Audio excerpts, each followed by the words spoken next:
the class accordingly. Okay. So we shall start quadratic equations.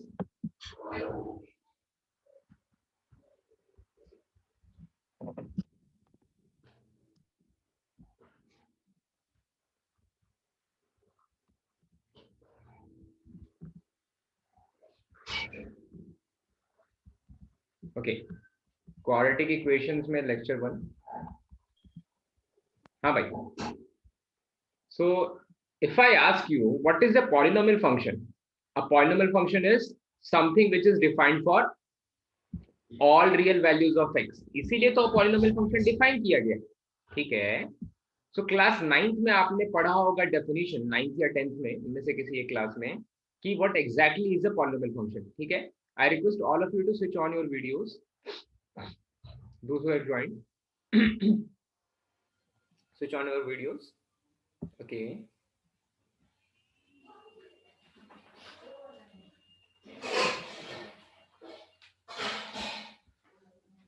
हाँ, तो कोई मुझे बताएगा क्या कि पॉलिनोमियल फंक्शन का डेफिनेशन क्या होता है? एक पॉलिनोमियल फंक्शन क्या होता है?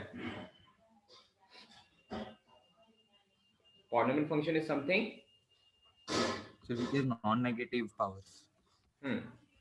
नॉन नेगेटिव पावर्स और The variable मतलब जो है वो नहीं, वेरिएबल्स के क्या 1/2 पावर हो सकता है? No sir. Whole number sir वो पॉलिनोमियल फंक्शन के लिए नहीं डिफाइन होगा पर हाँ, पॉलिनोमियल फंक्शन के लिए डिफाइन नहीं होगा. तो इनके पार्ट्स क्या होते हैं भाई? Non negative integers. Non negative integers. हाँ, करेक्ट है. होल नंबर्स या नॉन नेगेटिव इंटीजर्स. ठीक है. तो having powers of x as having powers of variable as whole numbers. ठीक है. ओके. अब ये डेफिनेशन इतनी इंपॉर्टेंट नहीं है जितनी ये डेफिनेशन इंपॉर्टेंट है कि पॉलिनोमियल फंक्शन को डिफाइन किया गया. एक ऐसा फंक्शन जो सारी के सारे रियल वैल्यूज ऑफ एक्स के लिए डिफाइन हो, वो फंक्शन होगा मेरा पॉलिनोमियल फंक्शन. ठीक है. तो पॉलिनोमियल फंक्शन का जो डोमेन होता है वो क्या होता है? हमेशा वही होगा. डोमेन क्या होगा? All real values of x. Domain हो जाएगा set of all x belongs to set of all real numbers. x belongs to set of all real numbers. ठीक है. अब इसी पॉलिनोमियल फंक्शन के छोटे छोटे टुकड़े किए गए भाई, टुकड़े किए गए और इसी से निकला cubic function, quadratic function, by quadratic function, जिसमें हमें जेई लेवल तक मोस्टली क्यूबिक और क्वाड्रेटिक फंक्शंस ही पढ़ने हैं. ठीक है. तो एक क्वाड्रेटिक फंक्शन क्या होता है भाई? क्वाड्रेटिक इक्वेशन क्या होता है जब इक्वल्स टू साइन आ जाएगा तो. ठीक है. तो अभी बात करते हैं क्वाड्रेटिक पॉलिनोमियल की, या क्वाड्रेटिक सिंपली मैं फंक्शन बोल दूं क्योंकि पॉलिनोमियल भी एक फंक्शन होता है. तो क्वाड्रेटिक फंक्शन की बात करते हैं. ठीक है. तो ये क्वाड्रेटिक फंक्शन की डेफिनेशन क्या होगी भाई? Sir highest power is 2. वो पॉलिनोमियल फंक्शन जिसमें हाईएस्ट पावर क्या है? 2 है. वो पॉलिनोमियल फंक्शन जिसमें हाईएस्ट पावर 2 है. ठीक है. तो highest power of variable is highest power of variable is 2. ठीक है. अच्छा, अभी पढ़ेंगे कि एक क्वाड्रेटिक इक्वेशन होता क्या है. क्या अभी तक हमने जो पढ़ा था वो एग्जैक्टली सही था? सही डेफिनेशन थी क्वाड्रेटिक इक्वेशन की? ये सारी चीजें. उसके पहले इसी के साथ एक और चीज आ जाती है भाई. क्या आ जाती है? Cubic equation. तो क्यूबिक इक्वेशन में क्या हो जाएगा? हाईएस्ट पावर 3 हो जाएगा. क्यूबिक इक्वेशन या क्यूबिक फंक्शन की बात करते हैं. अभी के लिए मैं क्यूबिक फंक्शन की बात कर रहा हूं और मैंने फंक्शन आपको डिफाइन करके बता दिया है. फंक्शन क्या है भाई? एक के साथ एक फ्री वाला है, एक के साथ दो फ्री नहीं होता. ठीक है. सो फंक्शन की डेफिनेशन सभी को पता है ना भाई? Yes sir. एक इनपुट से दो आउटपुट नहीं होने चाहिए, वो चीज फंक्शन होगी. Okay. So cubic function is polynomial function जिसमें highest power of variable is 3. अब मेरा एक छोटा सा क्वेश्चन है आप सभी से कि इसकी डिग्री क्या है? X square plus 2xy plus y square plus gx plus fy plus c is equal to 0। इसकी डिग्री क्या हो जाएगी? 2. 2 हो जाएगी। ओके, मतलब हाईएस्ट डिग्री 2 हो जाएगी। अच्छा भाई, ओके, अगर मैं इनमें से ये वाले टर्म और ये वाले टर्म निकाल दूं, फिर इसकी डिग्री क्या हो जाएगी? लीनियर होगा सर. लीनियर हो जाएगा। ओके, अब मैं बोल रहा हूं मेरे g और f आर्बिट्री कांस्टेंट्स हैं, मेरे g और f आर्बिट्री कांस्टेंट्स हैं, इनफैक्ट c भी एक आर्बिट्री कांस्टेंट है। तब फिर ये फंक्शन नहीं है, इसकी डिग्री क्या हो जाएगी? 1 ही होगी सर. ओके, सो ये चीज थोड़ी सी लोग समझते नहीं है। एक्चुअली इस इक्वेशन की डिग्री 2 होने वाली है, इस इक्वेशन की डिग्री 2 होने वाली है, क्योंकि जब मेरे वेरिएबल्स मल्टीप्लाई हो रहे हैं ना, जब x और y मल्टीप्लाई हो रहा है, तो x अपने साथ 1 डिग्री लेके आ रहा है और y भी अपने साथ डिग्री 1 लेके आ रहा है। ठीक है, अब इंटरेस्टिंग पॉइंट, क्या ये एक फंक्शन है? क्या ये एक फंक्शन है? हो सकता है ये एक फंक्शन हो, लेकिन हमेशा ट्रू नहीं होगा। एक्चुअली क्या होता है, जब मैंने इस फॉर्म का इक्वेशन लिखा x square plus y square plus 2xy plus something something, तो ये एक तरह का हाइपरबोला बन जाता है या एलिप्स बन जाता है, इस फॉर्म का होता है। ठीक है, और अगर मेरा कर्व कुछ इस तरह का है, इस फॉर्म का है, तो क्या एक फंक्शन बनने के लायक है? नहीं, क्योंकि No, एक sir. इनपुट दोगे तो 2 आउटपुट मिलने वाला है, तो ये एक फंक्शन बनने के लायक नहीं है। ठीक है, तो जब हम पॉलिनोमियल फंक्शंस पढ़ते हैं, जब हम फंक्शंस पढ़ते हैं, तो ये वाली चीज सबसे इंपॉर्टेंट हो जाती है। जब फंक्शन की बात हो रही है ना, जब किसी फंक्शन की बात हो रही है, तो सबसे इंपॉर्टेंट चीज है कि आपको सारे के सारे वेरिएबल्स को यूनिफॉर्म रखना है। आपको x के साथ दूसरा वेरिएबल y लेके नहीं आना है, आपको सारे के सारे वेरिएबल्स यूनिफॉर्म रखना है। अगर सारे के सारे वेरिएबल्स y के फॉर्म में है तो y के फॉर्म में ही रहने चाहिए, अगर सारे के सारे वेरिएबल्स x के फॉर्म में है तो x के फॉर्म में ही रहने चाहिए। ठीक है, जैसे ही आप दूसरा वेरिएबल इंट्रोड्यूस करोगे, आपको पता नहीं लगेगा कि क्या वो चीज एक फंक्शन ही है। अगर वो चीज एक फंक्शन ही है, तब उसकी डिग्री मैं बोल सकता हूं, ये एक्स वाई का टर्म भी है, तब भी बोलूंगा उसकी डिग्री 2 है। लेकिन जब हम पॉलिनोमियल फंक्शन की बात करेंगे, तो हम बात करेंगे केवल सिंगल वेरिएबल टर्म्स की, हम ये नहीं बोलेंगे कि दूसरा कोई वेरिएबल y आ जा रहा है। ठीक है, जब फंक्शन की बात करेंगे तो y इज इक्वल्स टू बाकी सारे के सारे वेरिएबल्स दूसरे तरफ में x के होने चाहिए। ठीक है, नहीं तो हम उसे फंक्शन सिंपली नहीं बोल सकते, डायरेक्टली मैं उसे फंक्शन नहीं बोल सकता हूं। ठीक है, ओके, तो सारे के सारे वेरिएबल्स किसी एक वेरिएबल, किसी एक टर्म में ही होने चाहिए। ठीक है, या तो x के फॉर्म में, या तो y के फॉर्म में, या तो z के फॉर्म में। ऐसा नहीं कि x y z तीनों के तीनों वेरिएबल्स इंट्रोड्यूस कर दिए हमने। ठीक है, ये चीज समझ में आई भाई? Function Yes, define sir. करने के लिए इंपॉर्टेंट चीज क्या है? Yes, sir. सारे के सारे वेरिएबल्स इंट्रोड्यूस नहीं करना भाई। ठीक है, ओके, नेक्स्ट थिंग इज, हाँ भैया, अब मैं ऐसा बोल रहा हूं कि जब मैं किसी पॉलिनोमियल फंक्शन को डिफाइन करता हूं, तो उसकी डिग्री जब मैं डिफाइन कर रहा हूं, तो सबसे इंपॉर्टेंट चीज क्या हो जाती है? उसके हाईएस्ट ऑर्डर टर्म का कोफिशिएंट। ओके, सपोज मैंने ऐसा एक फंक्शन डिफाइन किया, a1 x raise to the power n plus a2 x raise to the power n minus 1 plus a3 x raise to the power n minus 3 up to a n minus 1 times of x plus a n is equals to 0। ठीक है, तो इस polynomial function की degree क्या है? अगर n belongs to set of natural numbers है, तो इस पॉलिनोमियल फंक्शन की डिग्री क्या होगी? n हो जाएगी। लेकिन उससे पहले एक चीज डिफाइन करनी होगी, कोई बता सकता है क्या उससे पहले क्या चीज डिफाइन करनी सर पड़ेगी? नेचुरल नंबर है, माइनस मतलब 1 होगा तो -3 होगा, नेगेटिव में जाएगा। a1 नॉट इक्वल टू 0 क्या? हाँ, a1 नॉट इक्वल टू 0, सबसे इंपॉर्टेंट चीज ये है। अगर a1 खुद 0 हो जाए, अरे a1 को तो मैं इनको तो आर्बिट्री कांस्टेंट लेकर चल रहा हूं, वो कोई भी कांस्टेंट हो सकते हैं, लेकिन अगर a1 0 हो जाएगा, तो क्या उसकी डिग्री n रहने वाली है? नहीं, उसकी डिग्री n नहीं रहेगी। ठीक है, तो यहां पर साथ में बोलना पड़ेगा भाई, n belongs to natural numbers and a1 must not be equals to 0। चमकी चीज आई चीज Yes, समझ sir. में? इसी Yes, चीज sir. का यूज करके हम डिफाइन करेंगे एक क्वाड्रेटिक इक्वेशन भी। सो क्वाड्रेटिक इक्वेशन की जो जनरल डेफिनेशन है वो इस तरह से आएगी, equation of the form of ax square plus bx plus c equals to 0 when a is not equals to 0 will be a quadratic equation। ठीक है, when a is not equals to 0 will be a quadratic equation। अच्छा, अब एक question बहुत पहले पूछा था JEE में, वो वाली चीज को डिस्कस करते हैं यहीं पर कि क्या होगा, एंड मैं दूसरी डेफिनेशन लिख दे रहा हूं, an equation of the form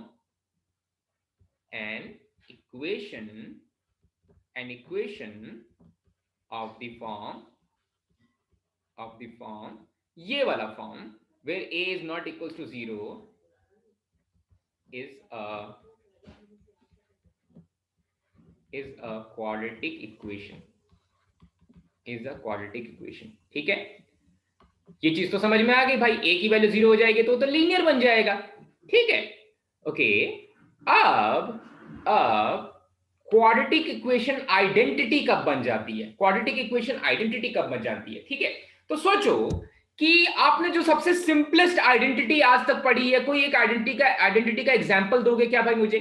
कोई एक ऐसी आइडेंटिटी जो आपने हमेशा ट्रू होती है, कोई एक ऐसी आइडेंटिटी जो आपने सबसे पहले पढ़ी थी मैथ्स में, कोई ऐसी आइडेंटिटी? अरे a प्लस बी का होल स्क्वायर होता है ना, a square plus b square plus 2ab, ये एक आइडेंटिटी थी ना? Yes, sir. Yes, sir. सो आपने ये आइडेंटिटी पढ़ी कि भाई a प्लस बी का whole square is a square plus 2ab plus b square. अच्छा, इस चीज को आइडेंटिटी क्यों बोलते थे? इस चीज को आइडेंटिटी ही क्यों बोलते थे ऋषिकेश? आइडेंटिटी क्यों बोलते थे बेटा इसको? सर क्योंकि वो सेटिस्फाई करता था। सेटिस्फाई किसके लिए? Sir for that values So it कोई satisfies भी for तो all the value. values of a and b. हाँ, कोई भी रियल वैल्यू के लिए अगर a और b में कोई भी रियल नंबर ले लूं तो हमेशा ये वाली चीज सेटिस्फाई करेगी, कोई भी रियल नंबर के लिए सेटिस्फाई करेगी। ठीक है, कोई भी रियल वैल्यू के लिए सेटिस्फाई करेगी, इसलिए इसको आइडेंटिटी बोलते थे। तो एक क्वाड्रेटिक इक्वेशन आइडेंटिटी कब बन जाती है? एक क्वाड्रेटिक इक्वेशन आइडेंटिटी तब बन जाती है व्हेन, कोई गेस करेगा क्या? एक क्वाड्रेटिक इक्वेशन आइडेंटिटी कब बन जाएगी? मतलब कि मैं x की कोई भी वैल्यू रखूं वो हमेशा आउटपुट 0 दे दे, ऐसा कब होगा?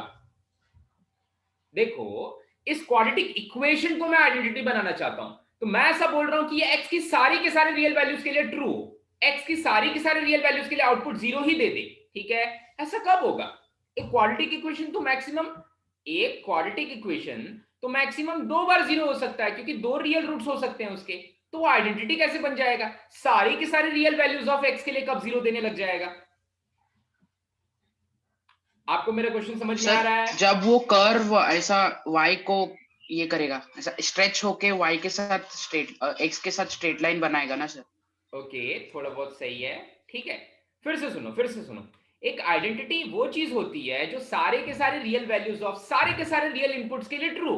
ठीक है, जैसे कि a प्लस बी का होल स्क्वायर, a और b कोई भी रियल नंबर ले लेंगे उसके लिए ट्रू होता है, LHS और RHS बराबर हो जाते हैं। ठीक है, तो मैं ऐसा बोल रहा हूं कि मेरा यहां पर क्वाड्रेटिक इक्वेशन में जो इनपुट है वो x में जा रहा है, मेरा क्वाड्रेटिक इक्वेशन में जो इनपुट है वो x में जा रहा है, a b c के ऊपर मेरा कंट्रोल नहीं है, x में इनपुट जा रहा है, तो मैं x की कोई भी रियल वैल्यू रखूं वो हमेशा ट्रू हो जाए, हमेशा आउटपुट 0 दे दे, हमेशा आउटपुट 0 दे दे। आउटपुट 0 देने का मतलब कि उसके रूट्स मिल जाए भाई।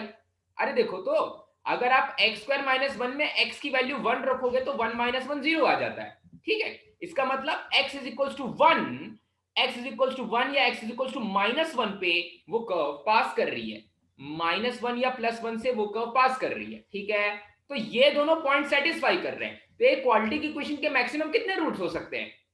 2 रियल रूट्स हो सकते हैं। इसका मतलब वो तो x एक्सिस को केवल 2 रियल पॉइंट्स पे कट करने वाला है। ठीक है, तो मैं बोल रहा हूं कोई भी x की वैल्यू रखो हमेशा आउटपुट 0 आ जाए। ऐसा होता है क्वाड्रेटिक इक्वेशन के लिए कि x की वैल्यू जो उसके रूट्स हैं वो सब्स्टिट्यूट करते हैं तो आउटपुट 0 आता है। अब मैं बोल रहा हूं कोई भी रियल वैल्यू दो तो हमेशा आउटपुट 0 आ जाए, तब वो क्वाड्रेटिक इक्वेशन बन जाएगा एक आइडेंटिटी और क्वाड्रेटिक इक्वेशन एक आइडेंटिटी तब बनता है जब ए बी सी तीनों जीरो हो जाए, ठीक है, जब ए बी सी तीनों जीरो हो जाए, ठीक है। सो अ क्वाड्रेटिक इक्वेशन, अगर ए बी सी जीरो हो जाएंगे तो एक्स की कोई भी रियल वैल्यू दोगे तो हमेशा आउटपुट जीरो आएगा, आएगा ना भाई। अगर Yes, sir. A b c तीनों, Yes, a b c arbitrary constants हैं, अगर ए बी सी तीनों जीरो हो जाएंगे तो एक्स की कोई भी रियल वैल्यू देंगे तो हमेशा आउटपुट जीरो आ जाएगा, ठीक है। मैं बोलूंगा कि अ quadratic equation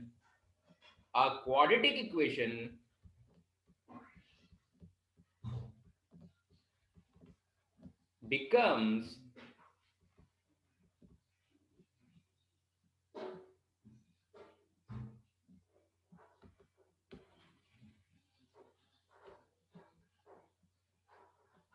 is an identity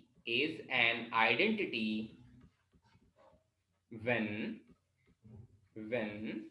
a is equals to b is equals to c is equals to 0, ठीक है। बहुत इंपॉर्टेंट चीज है, एक बार पूछ चुका है कि आइडेंटिटी कब बन जाएगा क्वाड्रेटिक इक्वेशन, ठीक है, तो जब ए बी सी जीरो हो जाएंगे, ठीक है। अब एक छोटा सा क्वेश्चन मैं आपको देता हूं, ये चीज समझ में आ गई सभी को? Yes, sir. सभी को समझ में आ गई भाई? पॉलिनोमियल फंक्शन वो होता है जिसमें Yes, आपके sir. पार्ट्स होल नंबर्स हो सकते हैं, इररेशनल पार्ट्स, फ्रैक्शनल पार्ट्स नहीं हो सकते हैं। दूसरी चीज की, अगर किसी इक्वेशन की डिग्री हम डिफाइन कर रहे हैं तो उसका कोफिशिएंट हमेशा क्या होना चाहिए? नॉन जीरो होना चाहिए। जो सबसे हाईएस्ट ऑर्डर टर्म है उसका कोफिशिएंट नॉन जीरो होना चाहिए। और एक क्वाड्रेटिक इक्वेशन आइडेंटिटी तब बन जाती है जब ए बी सी तीनों जीरो हो जाए, ठीक है। अब मैं ऐसा बोल रहा हूं कि मैंने आपको एक क्वेश्चन दिया जिसमें कुछ इस तरह के टर्म्स हैं, ठीक है। ऐसा कुछ है, lambda square minus 5 lambda plus 6 times of x square plus lambda minus 3 times of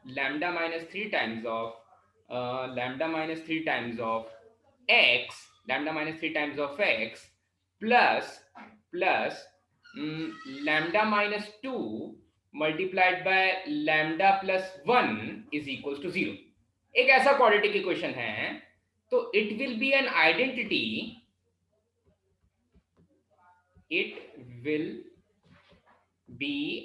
identity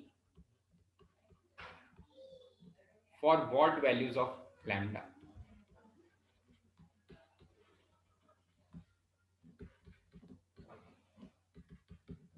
lambda की कौन कौन सी वैल्यूज के लिए, लैम्डा की किस वैल्यू के लिए ये एक आइडेंटिटी बन जाएगा? लैम्डा की कौन सी रियल वैल्यू के लिए ये क्वाड्रेटिक इक्वेशन एक आइडेंटिटी बन जाएगा, ठीक है। आइडेंटिटी बनने की कंडीशन तो देख ली आपने कि ए बी सी तीनों जीरो हो जाने चाहिए, ठीक है। तो लैम्डा की कौन सी रियल वैल्यू के लिए क्वाड्रेटिक इक्वेशन एक आइडेंटिटी बन जाएगा भाई? सर 2 और 3 -1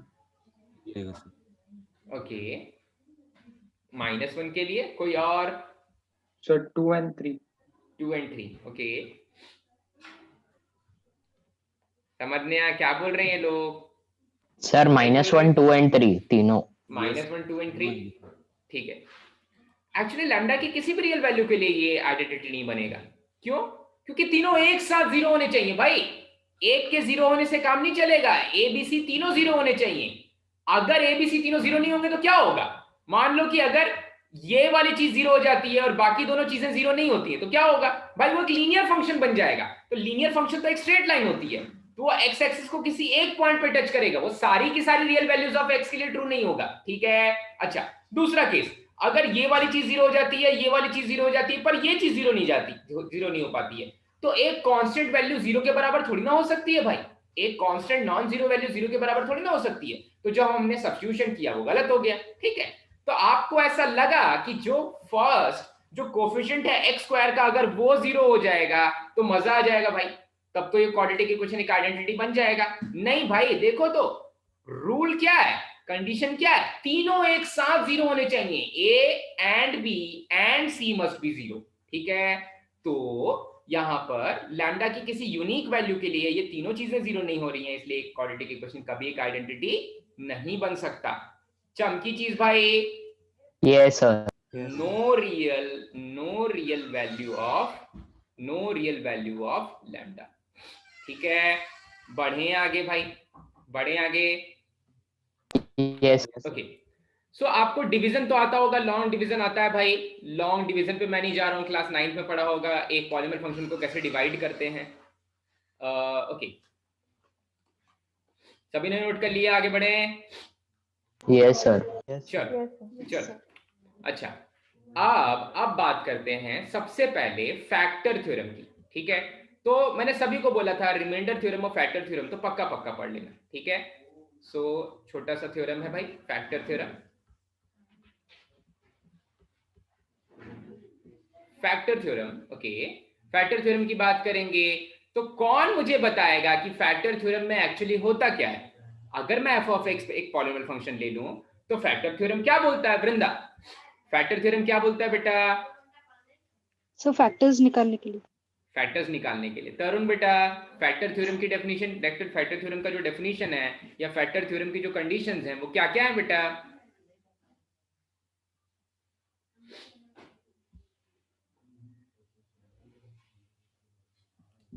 तरुण, मेरी आवाज आ रही है? Yes sir. हाँ बेटा, फैक्टर थ्योरम क्या बोलता है?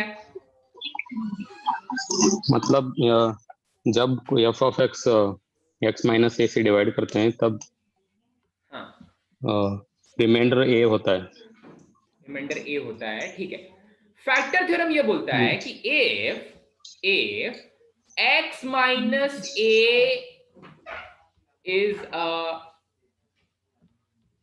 factor of f of x, then f of a will be equals to f of a क्या हो जाएगा? Zero. अगर x माइनस Zero. एक फैक्टर हो जाएगा तो f of a क्या हो Zero. जाएगा? जीरो हो जाएगा। जीरो हो जाएगा, बहुत सिंपल सी चीज है, ठीक है। तो ये थी डेफिनेशन फैक्टर थ्योरम की, बहुत इंपॉर्टेंट नहीं है। एक क्वेश्चन है हमारे मॉड्यूल में, तो क्वेश्चन भी साथ साथ देख लेते हैं भाई। क्वेश्चन है, कहाँ गया? ओके, रिमाइंडर थ्योरम पे है। हाँ, क्वेश्चन नंबर 1 बोल रहा है, क्वेश्चन नंबर 1 आ जाओ भाई, इन क्लास एक्सरसाइज क्वेश्चन नंबर 1। बहुत आसान से क्वेश्चन है, हमने सारी चीजें पढ़ ली हैं ऑलरेडी पढ़ रखी हैं। तो question number 1 of in class exercise, it's not working, हाँ it's working, okay. So IC का क्वेश्चन नंबर 1 देखो तो भाई, पढ़ अब्दुल, आईसी का क्वेश्चन नंबर 1 पढ़। आईसी का first question, Using factor theorem, verify that x plus 2 is a factor of x cube plus 3x square plus 5x plus 6. हाँ, x cube plus 3x square plus 5x plus 6, ये बनेगा मेरा polynomial function f of x, ये बनेगा मेरा polynomial function f of x। और अगर ये x प्लस 2 इसका फैक्टर है तो श्रीनिवास बोल क्या होना चाहिए? अगर x प्लस 2 इसका फैक्टर है तो क्या चीज ट्रू होगी? अगर x प्लस 2 इसका की जगह फैक्टर पे है x प्लस 2 डालेंगे तो 0 आएगा। गलत, x की जगह पर x प्लस 2 डालेंगे तो 0 नहीं आएगा। श्रेयस, क्या होना चाहिए बेटा यहाँ पर ट्रू? वेदांत बोल तो, वेदांत क्या करेंगे कि x प्लस 2 इसका फैक्टर हो जाएगा? ऊपर थ्योरम पढ़ तो।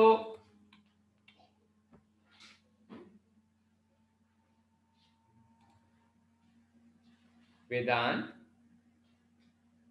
सर -2 डालेंगे। x की जगह पर -2 डालेंगे भाई। देखो तो ऊपर में मैंने क्या किया, ये वाला x माइनस ए लिखा हुआ था, ये वाला x माइनस ए लिखा हुआ था, तो x माइनस ए को इक्वेट कर दिया 0 से, x इक्वल्स टू a रख दिया फंक्शन के अंदर, x इक्वल्स टू a रख दिया फंक्शन के अंदर।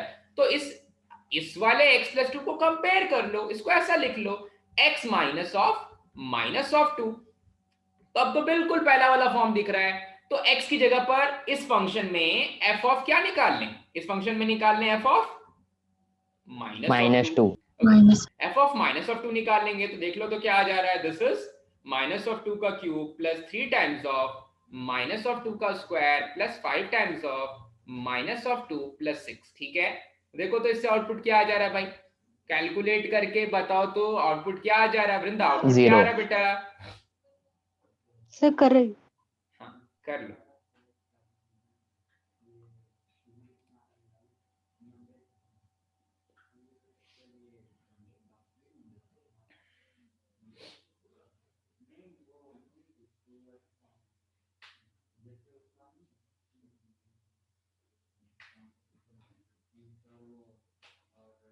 सर 0 आ रहा है, ठीक है। तो अगर ये वाली चीज 0 आ जाती है, इसका मतलब x प्लस 2 एक फैक्टर है, ये वाले polynomial function F of x का। ठीक है, क्लियर हुई चीज भाई? याद आ गया फैक्टर थ्योरम क्या था, क्लास 9th में पढ़ा था जो। बढ़े आगे। Yes sir. हाँ ठीक है, Yes. सभी को आ गया यार, सभी को आ गया? Yes, sir. Yes. Yes sir. Okay Yes, ठीक है, ओके आई ओम। ओके ठीक है, इसके बाद अभी जल्दी से कोई मुझे बताएगा क्या बिल्कुल ऐसे ही दिखता हुआ रिमाइंडर थ्योरम?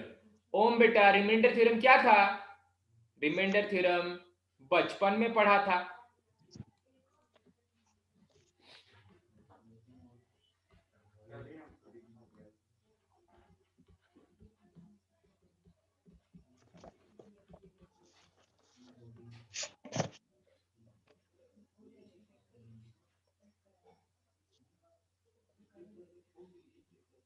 कोई बात नहीं, सर याद नहीं है।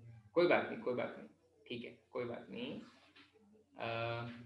चिन्मय, रिमाइंडर थ्योरम क्या था बेटा?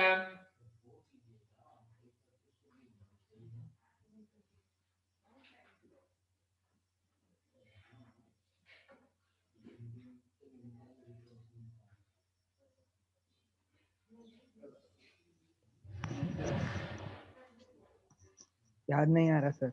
कोई बात नहीं, कोई बात नहीं। ओके, अनिरुद्ध, रिमाइंडर थ्योरम क्या था बेटा? सर अगर px is divided by x minus a, then the remainder is p bracket a. ठीक है, बिल्कुल सही, बिल्कुल सही। आर्य बेटा, रिमाइंडर थ्योरम क्या था? फिर से एक बार बोल दो तो। रिमाइंडर थ्योरम क्लास 9th में पढ़ा था, क्या था?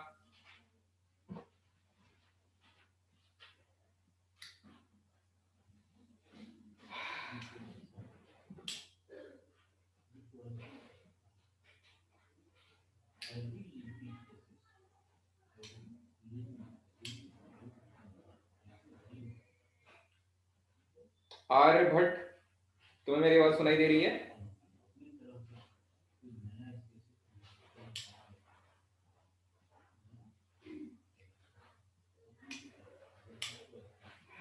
काफी डरपोक बच्चे हैं, कमजोर भी हैं। ओके ठीक है, तनाया एक बार डेफिनेशन बोल दोगे क्या बेटा?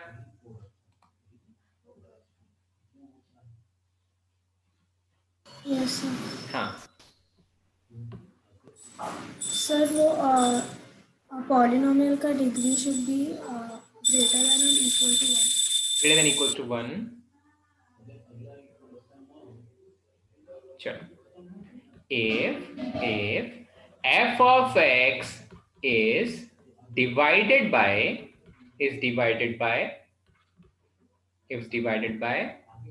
x minus a, अगर इससे डिवाइड कर रहे हैं, then remainder will be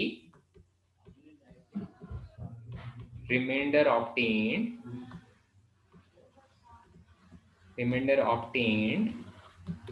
will be f of a हो जाएगा मेरा रिमाइंडर। ठीक है, अभी यही लेवल पे पढ़ेंगे, अब हम काफी नीचे चले जाएगा हमारा लेवल। अब हो गया मैं तो ओके, रिमाइंडर हो जाएगा f ऑफ a। ठीक है, चलो इससे भी, इसके ऊपर भी एक क्वेश्चन कर लेते हैं। तो हमारे आईसी का क्वेश्चन नंबर 4 देखो तो भाई, इन क्लास एक्सरसाइज का क्वेश्चन नंबर 4 देख लेते हैं। क्वेश्चन नंबर 4 में बोल रहा है find the remainder when polynomial है 3x raise to the power 4 minus 4x cube minus 3x minus 1। ठीक है, -3x माइनस 1। ओके ठीक है। शांतनु, क्या ये पॉलिनोमियल है?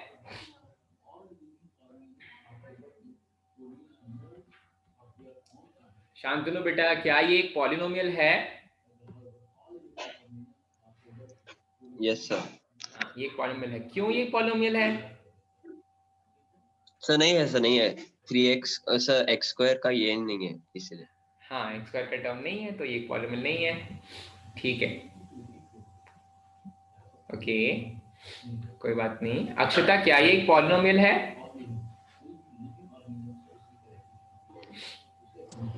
Yes sir. हाँ है, बिल्कुल है। खुशी, क्या ये 3x raise to the power 4 minus 4x cube minus 3x minus 1, क्या ये एक पॉलिनोमियल है?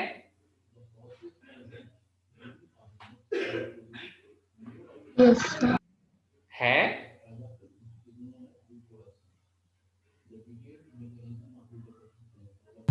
Yes sir. है। अनिशा, क्यों ये एक पॉलिनोमियल है? Because it has power 4, that is, it is natural. I mean, it is not fraction or anything, अच्छा, and it is not negative. सो क्या 5 भी एक पॉलिनोमियल फंक्शन है? Yes, it is constant polynomial. Yes, हाँ, constant. ठीक है। इसमें x का पावर है 0, ठीक है। ओके, तो ये एक पॉलिनोमियल फंक्शन है क्योंकि यहाँ पर x की जो डिग्रीज है, सॉरी x के जो पावर है, पहले तो सिंगल वेरिएबल है, थ्रू आउट सिंगल वेरिएबल है, x x x, ठीक है। तो फंक्शन के रूप में देखा जा सकता है इसको, और फिर इसके जो पावर्स हैं यहाँ पर, ये पावर है 4 3, यहाँ पर 1 है, यहाँ पर x का पावर 0 है, तो ये सारे के सारे होल नंबर्स हैं। ओके, तो अब मुझे पूछ रहा है कि जब इस पॉलिनोमियल फंक्शन को मैं x माइनस 1 से डिवाइड करूंगा, जब x माइनस 1 से डिवाइड करूंगा, तो फिर जो रिमाइंडर आएगा वो क्या हो जाएगा? जो रिमाइंडर आएगा वो क्या हो जाएगा? तो सिंपल सिंपल क्या करना है भाई, यहां पर क्या करना है तरुण? सिंपली क्या करना है? डिवाइड करना। डिवाइड करेंगे, लेकिन उससे अच्छा हम रिमाइंडर थ्योरम यूज कर लेंगे। तो स्वामिनी क्या कर लें?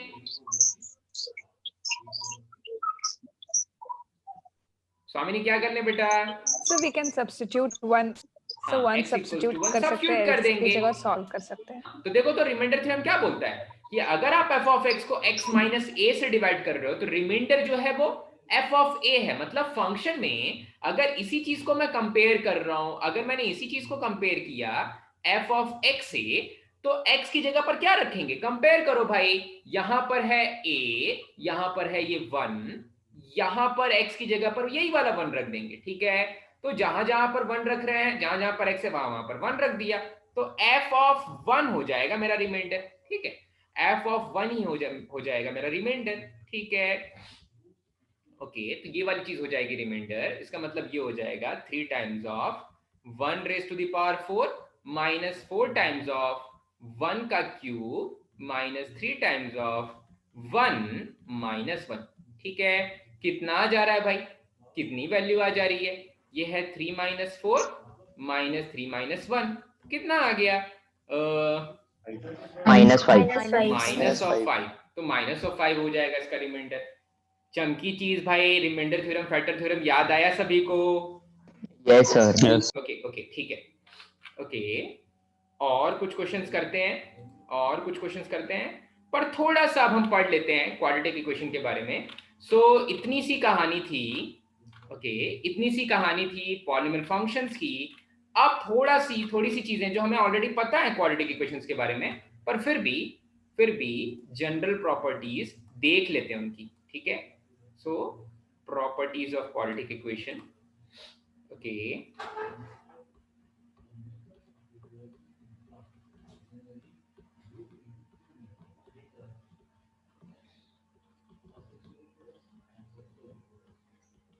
ओके, सो सबसे पहली प्रॉपर्टी तो जैसे ऑलरेडी मैंने आपको बता दिया कि quadratic equation ax square plus bx plus c is equals to 0 where a is not equals to 0 वाले फॉर्म का होता है, ठीक है। a की वैल्यू नॉन जीरो हो जानी चाहिए। अच्छा भाई, और ये एक आइडेंटिटी बन जाती है, दूसरी प्रॉपर्टी, ये एक आइडेंटिटी बन जाती है जब a b c तीनों साथ में 0 हो जाए। Identity when a is equals to b is equals to c is equals to 0, ठीक है। ये दो बहुत सिंपल सी प्रॉपर्टीज हैं, ओके। तीसरी प्रॉपर्टी जो आपने शायद क्लास 10th में पढ़ी होगी कि इसके रूट्स हम डिस्क्रिमिनेंट रूल से देते हैं, ठीक है, डिस्क्रिमिनेंट रूल से देते हैं, ठीक है। श्रीधर आचार्य मेथड या डिस्क्रिमिनेंट रूल, वो क्या बोलता है भाई कि अगर मेरे पास कोई टर्म है ax square plus bx plus c is equals to 0, तो इसके रूट्स तभी मिलेंगे जब इसका डिस्क्रिमिनेंट d ग्रेटर देन या इक्वल्स टू 0 हो जाए। और d क्या होता है? b square minus 4ac।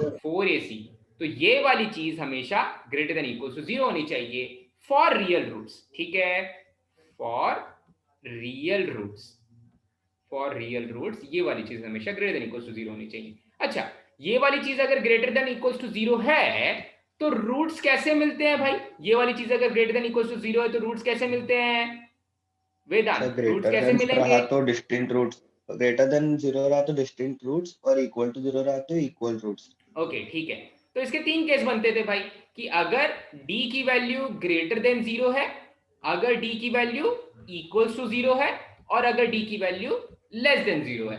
तो अगर d की वैल्यू ग्रेटर देन 0 है तो कैसे रूट्स मिलते थे? Real and distinct. Real and distinct roots. अच्छा, अगर d की वैल्यू इक्वल्स टू 0 है तो real and equal roots, real and equal roots. अगर d की वैल्यू लेस देन 0 है तो no real roots, imaginary roots. हाँ, no real roots, imaginary roots या नो रियल रूट्स। इस दुनिया से बाहर के रूट्स मिलने लग जाएंगे भाई, ठीक है। ओके, अब जो रूट्स होते थे वो क्या होते थे? जो रूट्स होते थे वो कैसे दिखते थे भाई? x इज इक्वल्स टू कैसे दिखते थे श्रीनिवास? जो रूट्स होते थे उनको कैसे लिखते थे हम डिस्क्रिमिनेंट रूल के फॉर्म में? श्रीनिवास, ये तो चिन्मय बता देगा। चिन्मय बोल तो बेटा, चिन्मय रूट्स कैसे लिखते थे? x is equals to minus b formula क्या? हाँ, फॉर्मूला बताना है। माइनस बी प्लस और minus root d, root of d मतलब d है b square minus 4ac, d है b square minus 4ac, so root of b square minus 4ac divided by 2 times of a। ये हो जाते थे मेरे roots. एक रूट ये पॉजिटिव वाले साइन के साथ मिलता था और दूसरा रूट ये नेगेटिव वाले साइन के साथ मिलता था, ठीक है। ये सारी चीजें तो पता थी सभी को, ठीक है। अब मान लेते हैं कि मेरे 2 रूट्स हैं अल्फा और बीटा, ठीक है। Let alpha and beta are the roots. अगर मेरे दोनों रूट्स हैं अल्फा और बीटा तो सम ऑफ रूट्स क्या हो जाएंगे? Minus B upon a. Sum of roots हो जाएंगे, इन्हीं दोनों रूट्स को ऐड कर रहे हैं, सम ऑफ रूट्स हो जाएंगे। देखो मैं मान लेता हूं अल्फा है, ये पॉजिटिव वाला ले लेते हैं अल्फा के साथ, तो अल्फा है minus b plus square root of B square minus 4ac divided by 2a।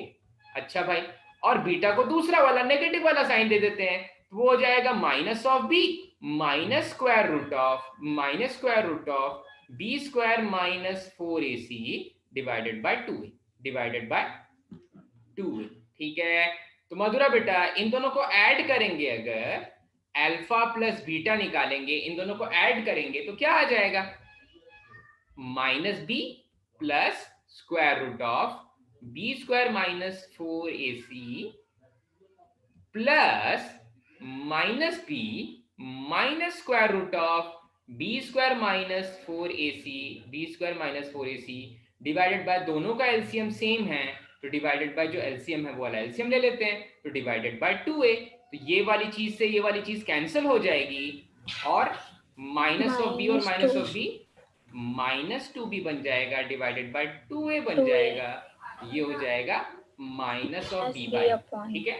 So some of roots होता है minus of b upon a। इसको दूसरे टर्म्स में भी देखेंगे, अभी के लिए इतना याद करके रख लो, minus of b upon a दूसरी तरह से भी देखेंगे, ओके।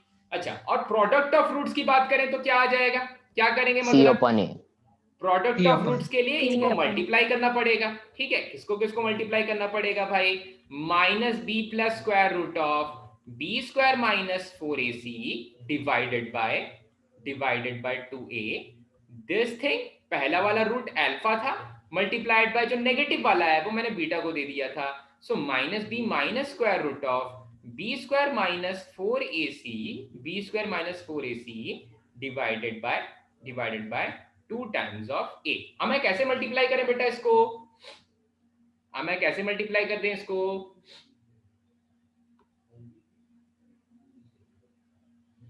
सर समझा नहीं सर, क्या बोले?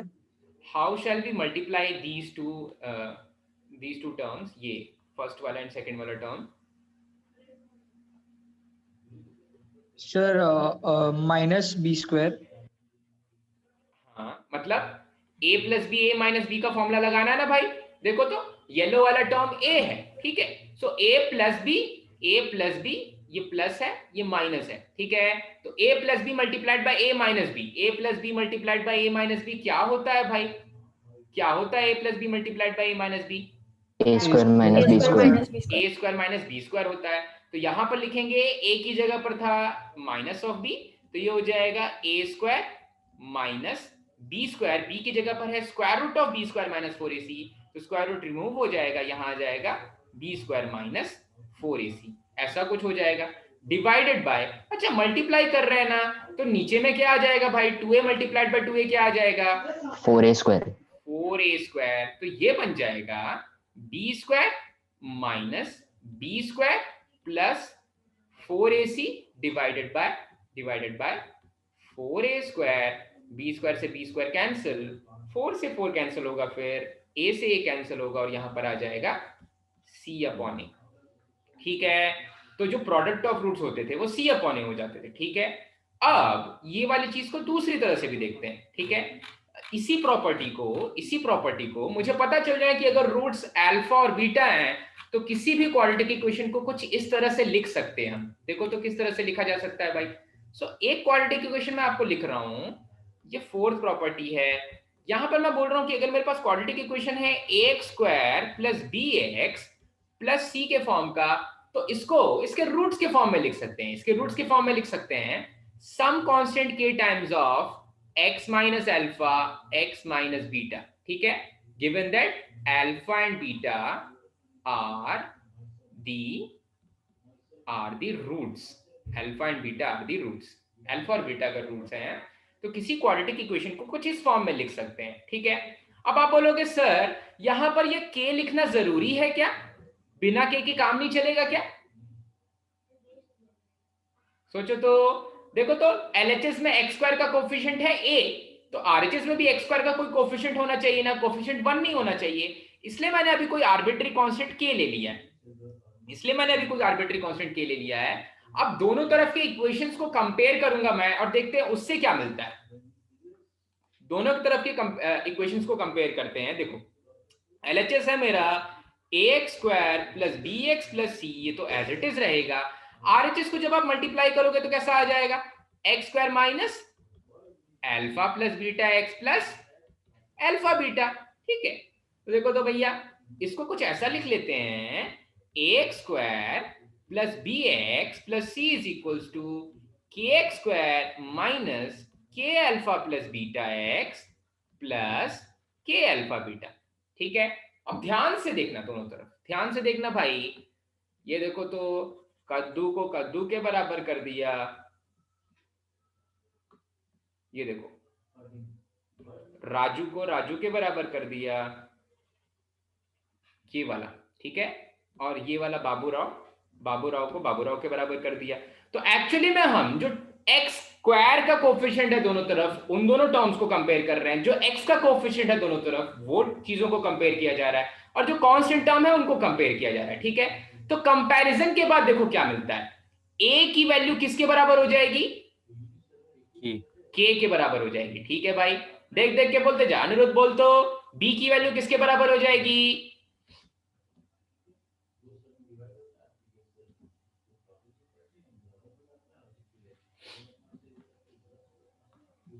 Sir alpha plus beta.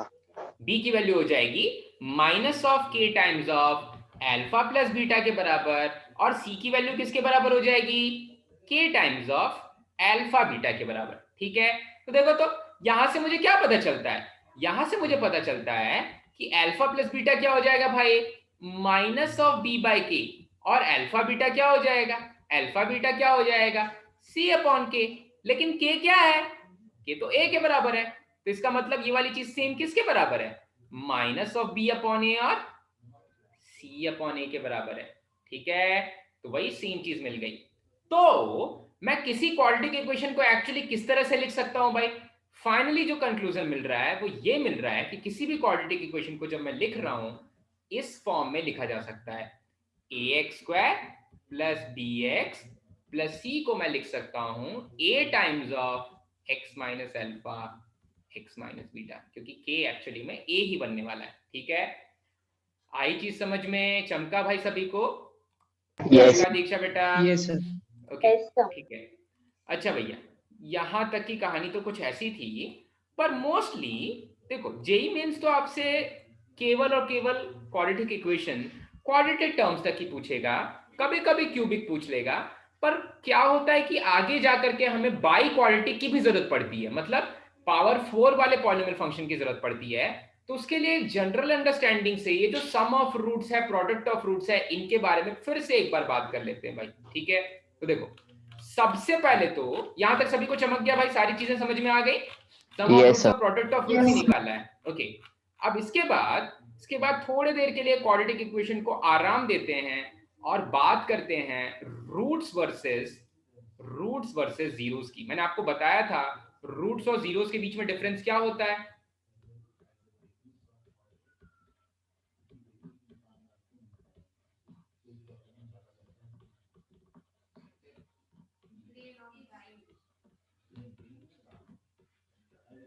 Okay, polynomial function और उसके नेचर ऑफ रूट्स। ओके, तो जब मैं आपको ऐसा कोई फंक्शन दे देता हूं, ऐसा कुछ दे दिया मैंने, ठीक है, एकदम सिंपल सा। अभी हम क्या बात कर रहे हैं भाई? रूट्स वर्सेस जीरोस की। ठीक है, तो मैंने सपोज आपको दिया x square minus of 5x plus 6 is equal to 0, ऐसा एक क्वाड्रेटिक इक्वेशन। ठीक है, ऐसा एक क्वाड्रेटिक इक्वेशन। तो इस क्वाड्रेटिक इक्वेशन के रूट्स होंगे भाई, इस क्वाड्रेटिक इक्वेशन के रूट्स होंगे क्या क्या? 3 और 2। ठीक है, लेकिन मैंने अगर आपको कुछ ऐसा दे दिया f of x is equals to x square minus 5x plus 6, तो इसके होंगे जीरोस। ठीक है, इस चीज के जीरोस होंगे। जब किसी चीज को इक्वेट नहीं करते ना, इक्वेशन के रूट्स होते हैं, फंक्शन के जीरोस होते हैं।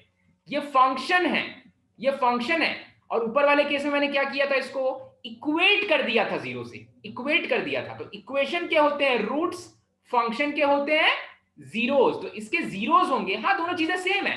ठीक है, आप बोलोगे सर बहुत फालतू सी चीज बता रहे हो, इसके ऊपर भी क्वेश्चन आ चुका है कि इस क्वाड्रेटिक इक्वेशन के जीरोस क्या होंगे।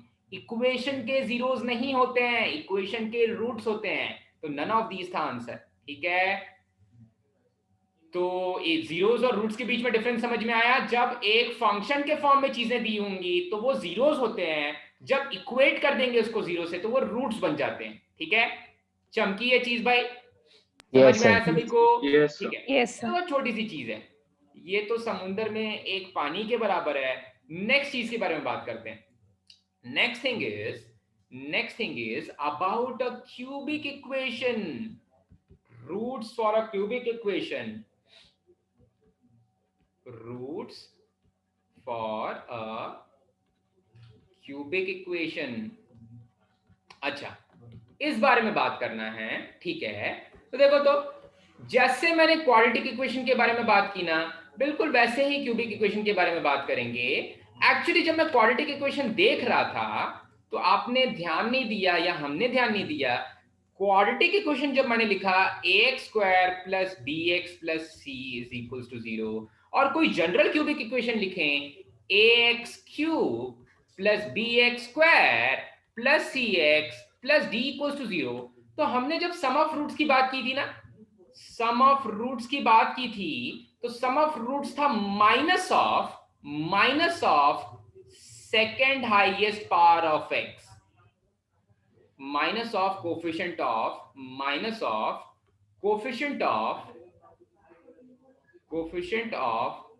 Second highest power of x, यानी कि x raise to the power n-1। यहां पर ऐसे लिख लो, कोफिशिएंट ऑफ सेकेंड हाईएस्ट नहीं, जो नेक्स्ट पावर ऑफ x है, मुझे यहां पर लिखना पड़ेगा coefficient of x raise to the power n-1, coefficient of x raised to the power n-1 divided by coefficient of x raised to the power n। ठीक है, अब समझो, जब भी मैं किसी पॉलिनोमियल फंक्शन को लिखता हूं तो सपोज उस पॉलिनोमियल फंक्शन की डिग्री है n। अभी के केस में जब क्वाड्रेटिक इक्वेशन की बात कर रहे हैं तो उसकी डिग्री है 2। ठीक है, तो जो हाईएस्ट पावर का कोफिशिएंट है उससे डिवाइड करते हैं। यहां पर ये वाली चीज जो है ना भाई, coefficient of highest power of x x raise to the power n, इससे डिवाइड करते हैं। किसको डिवाइड करते हैं भाई? जो उससे जस्ट छोटा पावर है, जो उससे जस्ट छोटा पावर है। इससे जस्ट छोटू पावर कौन सा है भाई? x का पावर 1 है, तो उसका कोफिशिएंट क्या है? b है। तो एक नेगेटिव साइन आता है और उससे जस्ट छोटा पावर ऑफ x आ जाता है भाई, जस्ट छोटा पावर ऑफ x आ जाता है, उसका कोफिशिएंट। ठीक है। और जो प्रोडक्ट ऑफ रूट्स होते हैं, प्रोडक्ट ऑफ रूट्स होते हैं, वो हो जाता है माइनस ऑफ कोफिशिएंट ऑफ, अब नेक्स्ट पावर ऑफ x। यहां पर कोफिशिएंट ऑफ, यहां पर मैं लिखूंगा coefficient of x raise to the power n-2 divided by, not minus, alternate positive से नेगेटिव चलता है, so plus coefficient of x raise to the power n। देखो तो जब मेरी डिग्री 2 थी तो x raise to the power n-2 क्या होगा? x raise to the power 2-2 यानी x raise to the power 0। x raise to the power 0 मतलब कांस्टेंट टर्म। तो कांस्टेंट टर्म कौन सा है भाई? इसमें कांस्टेंट टर्म है c। तो c ये जो कांस्टेंट टर्म है, c जो ये जो कांस्टेंट टर्म है, डिवाइडेड बाय जो कोफिशिएंट ऑफ x स्क्वायर है, मतलब यहां पर coefficient of x raise to the power n है। आई चीज समझ में भाई? चमका? Yes sir. तो वैसे ही बिल्कुल सेम प्रोसेस से देखो, इसको बोलते हैं, ये सारी की सारी चीज हम परम्यूटेशंस कॉम्बिनेशंस में फिर से देख सकते हैं। इसको बोलते हैं, मैंने आपको थोड़ा सा बताया था क्या, principle of inclusion and exclusion. क्या मैंने ये टर्म कभी यूज किया है, principle of inclusion and exclusion? ठीक है। अरे भाई ऐसा सोच लो कि एक डब्बे में बिस्किट्स रखे हुए हैं, ठीक है, तो आप पहले एक एक करके बिस्किट निकाल रहे हो, फिर 2-2 बिस्किट्स निकाल रहे हो, फिर 3-3 बिस्किट्स निकाल रहे हो, फिर 4-4 बिस्किट्स निकाल रहे हो, वैसी वाली चीज होती है भाई। तो क्योंकि ये क्यूबिक इक्वेशन के कितने रूट्स हो सकते हैं भाई? क्वाड्रेटिक इक्वेशन में कहानी क्या थी? इसके रूट्स थे केवल अल्फा और बीटा। क्यूबिक इक्वेशन में कितने रूट्स हो सकते हैं? अल्फा, बीटा और गामा। ठीक है। तो what are the possible choices? मैं एक एक करके रूट्स को ले सकता हूं।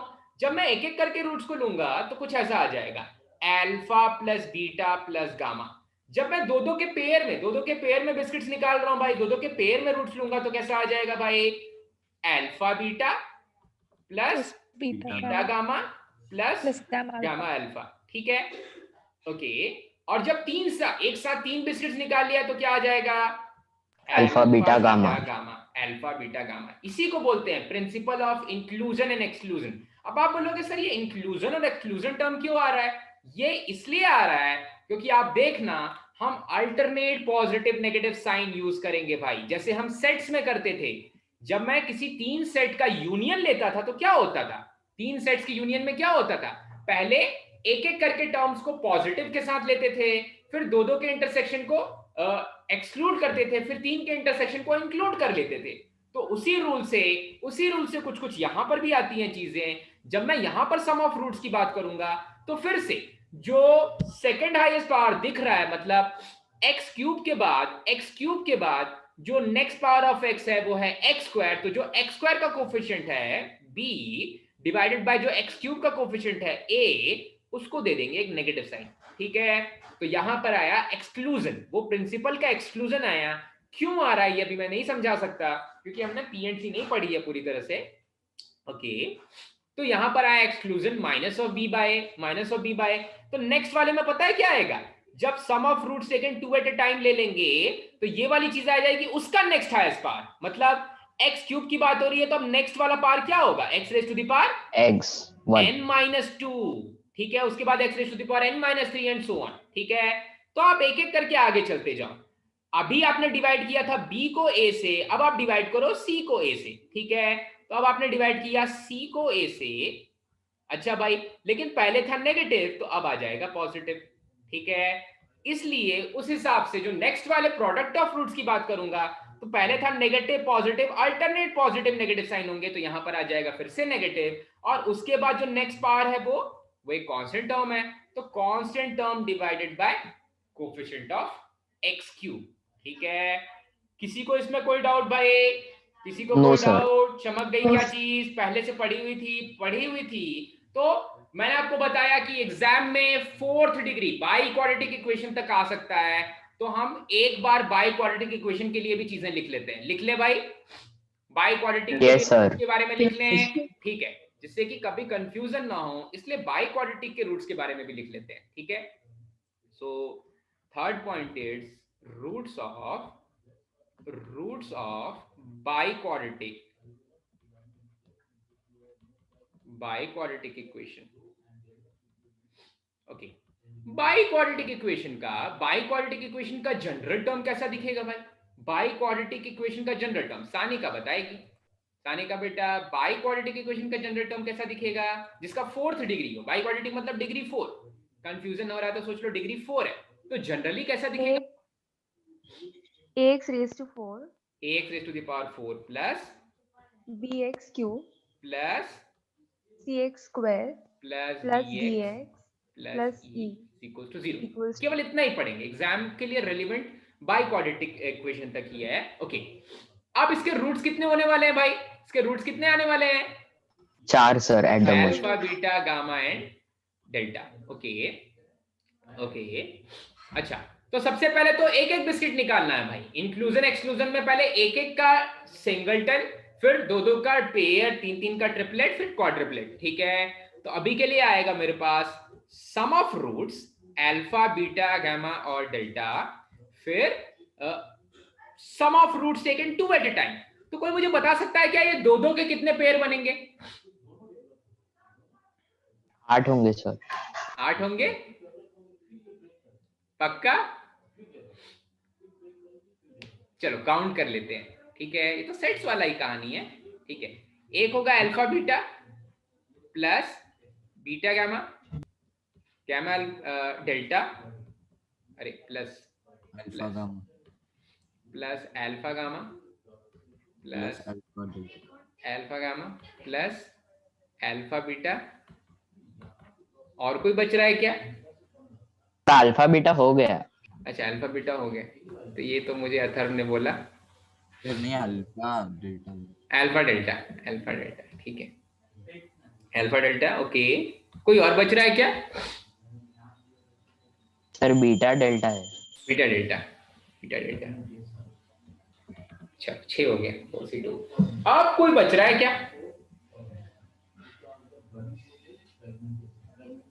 देख लो तो भाई, दो दो के पेयर लेने हैं, दो दो के प्लेयर लेने हैं, तो कुछ बच रहा है क्या? कुछ बच रहा है निशा? नो सर, नहीं बच रहा है। ओके, तो अवधूत 6 ही बनने वाले ना भाई? Yes sir. हाँ 6 बनने वाले हैं, मस्त, ठीक है। अब 3-3 के ट्रिपलेट्स लेते हैं, 3-3 के ट्रिपलेट्स लेते हैं, बाद में देखेंगे इनकी वैल्यू क्या आने वाली है, ठीक है। 3-3 के ट्रिपलेट्स ले लेते हैं भाई। तो ट्रिपलेट्स ले लेंगे तो एक आएगा अल्फा बीटा गामा डेल्टा, फिर अरे थोड़ा मदद करते जाओ भाई, इतना मेरे को ऐसे लिखने नहीं आता। So beta gamma delta, okay. उसके बाद alpha beta delta, alpha beta delta and alpha gamma delta, alpha gamma delta. हो थक गया मैं, आगे का कोई बताओ। ओके, कौन सा बचा? Alpha alpha alpha beta gamma delta, okay okay. कोई और बच रहा है क्या? चलो इतने ही आएंगे। Yes sir. हाँ इतने ही आएंगे। और लास्ट वाले में, लास्ट वाले का तो मैं बता देता हूँ भाई, लास्ट वाले में आएंगे सर वो तो चारों एक साथ आएंगे। अल्फा बीटा गामा डेल्टा, ऐसा आ जाएगा, ठीक है, ऐसा कुछ आ जाएगा। अब ध्यान से देखना भाई, शुरुआत करेंगे सम ऑफ रूट से। सम ऑफ रूट्स कैसे निकालते हैं? सभी के नीचे पहले तो देख लो, एक चीज तो पक्का पक्का है, सभी के नीचे आने वाला है a, something divided by a, something divided by a और something divided by a। Alternate positive negative होता है, इंक्लूजन एक्सक्लूजन के प्रिंसिपल से निकलता है। तो यहां पर होगा नेगेटिव पॉजिटिव नेगेटिव पॉजिटिव, ठीक है, ये वाली चीज भी चमक गई। अच्छा अब देखो तो यहां पर x raise to the power 4 है, तो ऊपर में होगा x raise to the power 3, x raise to the power 3 का कोएफिशिएंट मतलब b अपॉन a। फिर यहां पर होगा x raise to the power 2 का कोएफिशिएंट मतलब c अपॉन a। फिर यहाँ माइनस d अपॉन a, यहाँ प्लस e अपॉन a। चमका क्या भाई? आ गई चीज समझ में भाई? Yes, bye sir. क्वाड्रेटिक के लिए Yes, sir. चलो Yes, sir. चलो, बहुत अच्छे, बहुत बढ़िया। ओके, कुछ क्वेश्चंस अब कर लेते हैं हम, कुछ क्वेश्चंस। अब काफी सारी चीजें हमने छोटी छोटी करके पढ़ ली हैं, तो अब करते हैं कुछ क्वेश्चंस। कर लें क्वेश्चंस भाई, सभी को यहाँ तक समझ में आ गया क्वाड्रेटिक इक्वेशंस का Yes, थोड़ा सा sir. General Yes, overview sir. मिल गया हमें। Yes, ठीक sir. है, इतनी चीज अभी के लिए फर्स्ट एक्सरसाइज के लिए शायद रेलिवेंट है। ओके, तो कुछ और क्वेश्चंस करते हैं भाई। अच्छा, तो देखो, तो एक अच्छा क्वेश्चन है जिसका आंसर ऋषिकेश बताएगा। ऋषिकेश, इन क्लास एक्सरसाइज का question number 5, in class exercise का क्वेश्चन नंबर 5। Yes sir. बोल तो बेटा, यहां पर है मेरे पास रूट्स ऑफ द इक्वेशन। हाँ, x square plus 3 is equals to 0, तो इसके रूट्स क्या होंगे?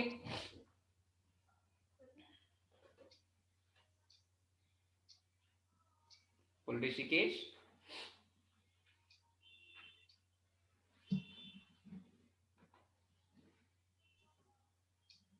सर प्लस और minus, none of this sir, but क्योंकि रियल रूट आएगी ही नहीं।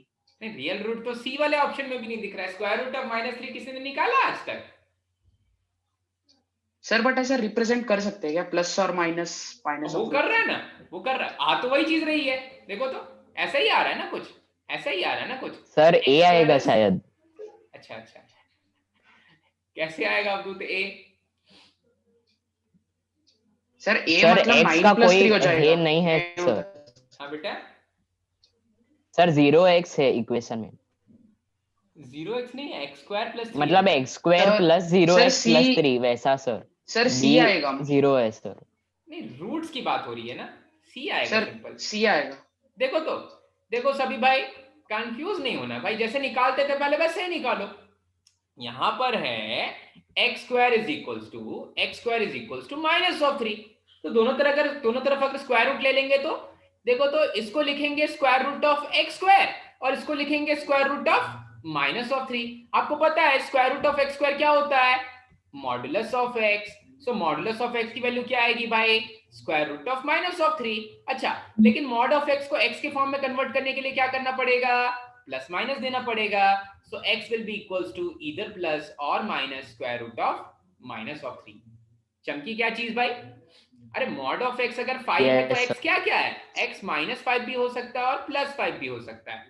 मॉड ऑफ x अगर 5 है तो x प्लस माइनस 5 हो सकता है, तो वही चीज कर दी भाई। मॉड ऑफ x अगर square root of minus of 3 है तो x plus minus square root of minus of 3 है। ये बात अलग है कि square root of minus of 3 हम नहीं निकाल सकते हैं नोन मेथड से, क्योंकि होता ही नहीं है। ठीक है, समझ में आया क्या भाई ये वाला क्वेश्चन सभी को? Yes sir. Yes, sir. चलो अब करते हैं, थोड़ा आगे बढ़ते हैं भाई, धीरे धीरे करके हौले हौले से आगे बढ़ेंगे। आसान क्वेश्चंस हैं भाई। क्वाड्रेटिक इक्वेशन सबसे इजी चैप्टर है, ये इजी चैप्टर ही तो पढ़ा रहा हूं मैं शुरू से ही अभी तक। अच्छा, 9th क्वेश्चन आईसीई का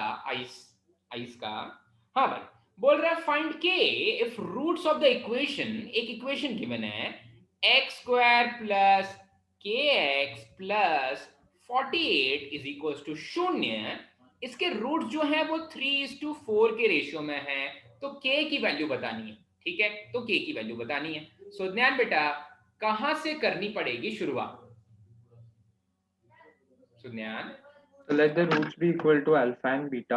ओके, रूट्स अल्फा बीटा, ठीक है, let roots be alpha comma beta. अच्छा भाई, फिर क्या करें?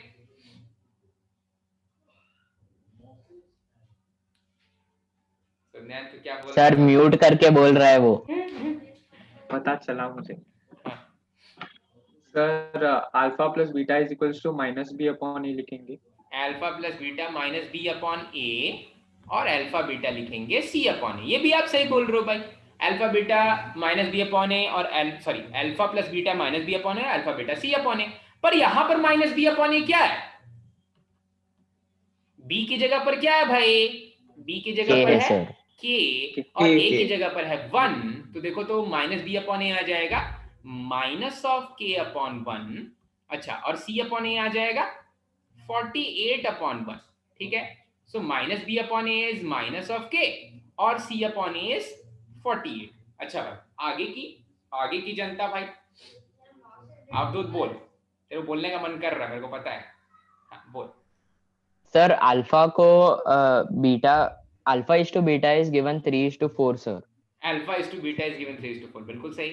अल्फा इज तो टू अगर बीटा इज 3:4। हाँ तो alpha will be 3x and beta will be 4x। हाँ, तो इस रेशियो को कैसे यूज कर रहे थे? आपने क्या 3 और 4 डायरेक्टली ले लिया? नहीं भाई, अल्फा क्या हो सकता है? अल्फा हो सकता है, x मत लो, x में कंफ्यूज हो जाओगे। अल्फा हो जाएगा 3 times of p, 3 times of p, और बीटा हो जाएगा 4 टाइम्स ऑफ p। अल्फा हो जाएगा 3 टाइम्स ऑफ p और बीटा हो जाएगा 4 टाइम्स ऑफ p। ये वाली चीज सिखाई क्या सर ने अभी फिजिक्स में? सीखा क्या? ये रेशियो सीख लिए हैं क्या थोड़े बहुत? नहीं सीखे? अरे भैया वेज के ऊपर फेंकते हो ना 10th में भी वैसे ही आता था रेशियोज। Yes, आता sir. था क्या 10th में? काफी आप लोग पढ़ के ही आ चुके हो। ओके, तो रेशियो प्रोपोर्शन, अच्छा रेशियो तो मैंने भी पढ़ाया होगा। ओके ठीक है, तो ये हो जाएगा अल्फा की वैल्यू ले लेंगे 3p, बीटा की वैल्यू ले लेंगे 4p। अच्छा भाई, अब यहां से आगे कैसे बढ़ेंगे अवधूत? सर दो इक्वेशंस आएंगे, मतलब -b/a में वो वैल्यू सब्स्टिट्यूट करेंगे और c/a में वो वैल्यू सब्स्टिट्यूट करेंगे ठीक सर। है ठीक है, चलो। तो अल्फा प्लस बीटा में अल्फा की वैल्यू 3p, बीटा की वैल्यू 4p, तो यहां पर रखा मैंने alpha plus beta, that is 3p plus 4p, इसकी वैल्यू आ गई -k के बराबर। अच्छा, और दूसरे इक्वेशन से क्या मिल रहा भाई? अल्फा बीटा मतलब 3p मल्टीप्लाइड बाय 4p, इसकी वैल्यू आ रही है 48 के बराबर। ठीक है, मतलब p स्क्वायर की वैल्यू कहीं ना कहीं क्या आ रही है? 4 के बराबर आ रही है। अगर p स्क्वायर की वैल्यू 4 के बराबर है तो समझना बताएगी, p स्क्वायर की वैल्यू 4 के बराबर है तो p की वैल्यू क्या है? 2 होगी ना? यही तो खूबसूरती है इस शहर की साहेब। प्लस और माइनस +2, ठीक है, प्लस एंड -2, क्योंकि p स्क्वायर का जब हम देखो +-2 कैसे आता है, ये अपने दिमाग में बैठा लो। जब दोनों तरफ स्क्वायर रूट लेते हो तो 4 का स्क्वायर रूट तो 2 ही आता है, लेकिन p स्क्वायर का स्क्वायर रूट मॉड p आ जाता है, उस वजह से वो +-2 आता है। ठीक है, तो कंफ्यूज नहीं होना है। वो स्क्वायर का आप बोलोगे सर 4 का स्क्वायर रूट तो 2 ही होता है, तो +-2 क्यों आ रहा है? क्योंकि p स्क्वायर का स्क्वायर रूट होता है मॉडुलस ऑफ p। ठीक है, चलो p की वैल्यू मिल गई प्लस और -2। तो देखो, तो ऊपर से ऊपर वाले फ्लोर पे जाओगे तो क्या दिखेगा? 7 times of p is -k, 7 times of p is -k। तो जब p की वैल्यू 2 रखेंगे तो k की वैल्यू क्या आ जाएगी भाई? 7 मल्टीप्लाइड बाय 2 इज -k, और जब p की वैल्यू -2 रखेंगे तो 7 मल्टीप्लाइड बाय -2 इज -k। तो एक से मिलेगा k की वैल्यू -14 और दूसरे से मिलेगा k की वैल्यू +14। आई चीज समझ में भाई? यस चल यस बढ़े आगे। काफी Yes, sir. आसान क्वेश्चंस, काफी आसान क्वेश्चंस। क्वेश्चन नंबर 9 हुआ, सभी को समझ में आया? किसी को कोई डाउट भैया? No sir. कोई संदेह? ओके ओके ठीक है, नेक्स्ट वाला क्वेश्चन देखते हैं। क्वेश्चन नंबर 10 देखते हैं। ये जनरल इंट्रोडक्शन है, केवल हम क्लास 10 को रिवाइज कर रहे हैं आज। ठीक है, बहुत ऊपर की बात नहीं करेंगे भाई। अच्छा, नेक्स्ट वाले क्वेश्चन में बोल रहा है कि x square minus 4x plus 1 की वैल्यू है 0 के बराबर। तो बताओ कि alpha square plus beta square क्या है अगर अल्फा बीटा इसके रूट्स हैं। ठीक है, ऐसा कुछ पूछ रहा है। ठीक है भैया, अच्छा तो निश्चित कहाँ है भाई? निश्चित तू है? Yes sir. हाँ निश्चित बोल। तो मुझे चाहिए alpha square plus beta square की value, alpha square plus beta square की वैल्यू पहले वाले पार्ट के लिए। ठीक है, तो अभी कैसे निकालेंगे भाई? तो जब भी आपको कोई क्वाड्रेटिक इक्वेशन दिखे तो मैं बोल रहा हूं कि एक चीज पक्का लिख लिया करो। क्या चीज लिख लिया करो? अल्फा प्लस बीटा क्या है और अल्फा बीटा क्या है। अल्फा प्लस बीटा क्या हो जाएगा यहाँ पर? निश्चित सर -4/1 नहीं, 4/1 हाँ, -4/1। अल्फा बीटा क्या हो जाएगा? सॉरी, अल्फा प्लस बीटा हो जाएगा 4 और अल्फा बीटा हो जाएगा 1। ठीक है, तो alpha square plus beta square कैसे निकालेंगे भाई? तो देखो, तो हमें याद आया कि अल्फा प्लस बीटा का होल स्क्वायर लेंगे। होल स्क्वायर होगा, वो होता है alpha square plus beta square plus 2 alpha beta. तो देखो, तो ये वाली चीज चाहिए भाई, ये वाली चीज की जरूरत है हमें। और कौन सी चीज पता है? अल्फा प्लस बीटा पता है, तो अल्फा प्लस बीटा का होल स्क्वायर भी पता है, तो ये वाली चीज तो पता है। इसकी वैल्यू है 16, इसकी वैल्यू एज इट इज रखते हैं, alpha square plus beta square, और 2 अल्फा बीटा हो जाएगा 2 मल्टीप्लाइड बाय 1, तो यहां से मिलेगा alpha square plus beta square 14। चमका क्या सभी को भाई?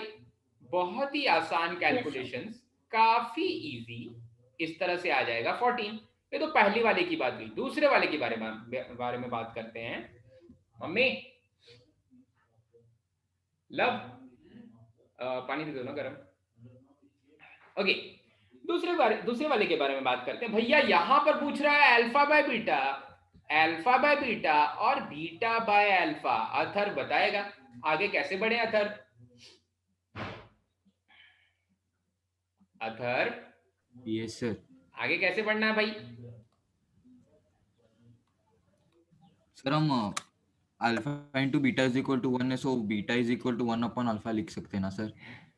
ओके, ये तो यहीं पर सर आंसर सिंपली है। एलसीएम ले लेंगे तो आएगा sir, alpha square plus beta square upon alpha beta. LCM ले लेंगे तो देखो तो हमें क्या मिल रहा है, alpha square plus beta square upon alpha beta. अरे alpha square plus beta square तो खोज लिया, 14 होता है, और अल्फा बीटा क्या है? 1 है। तो इसका आंसर क्या आ जाएगा? इसका भी आंसर 14 आ जाएगा। ठीक है, कितना आसान था भाई, काफी इजी प्रश्न हम किए। ओके, नेक्स्ट वाला क्वेश्चन देखते हैं। आज ही आपका एग्जाम खत्म हो रहा है ना? Yes sir. चलो मजा आ जाएगा आज। अब तो जब भी अगली क्लास होगी, नेक्स्ट वीक में केवल 2 मैथ्स क्लास होंगी, तो ये वाला एक्सरसाइज तो आसान है। इसका होमवर्क एक्सरसाइज मैं एक्सपेक्ट करूंगा आप कर लोगे। जितने क्वेश्चन आज हो सकते हैं मुझसे मैं करूंगा, घबराने की कोई बात नहीं है। क्वेश्चन नंबर 11 ट्राई करते हैं भाई। अनीशा एक बार पढ़ो तो क्वेश्चन बेटा। If alpha plus beta is equal to 5 and alpha square plus beta square is equal to 53, find a quadratic equation whose roots are alpha and beta. Find a quadratic equation whose roots are alpha and beta. Okay.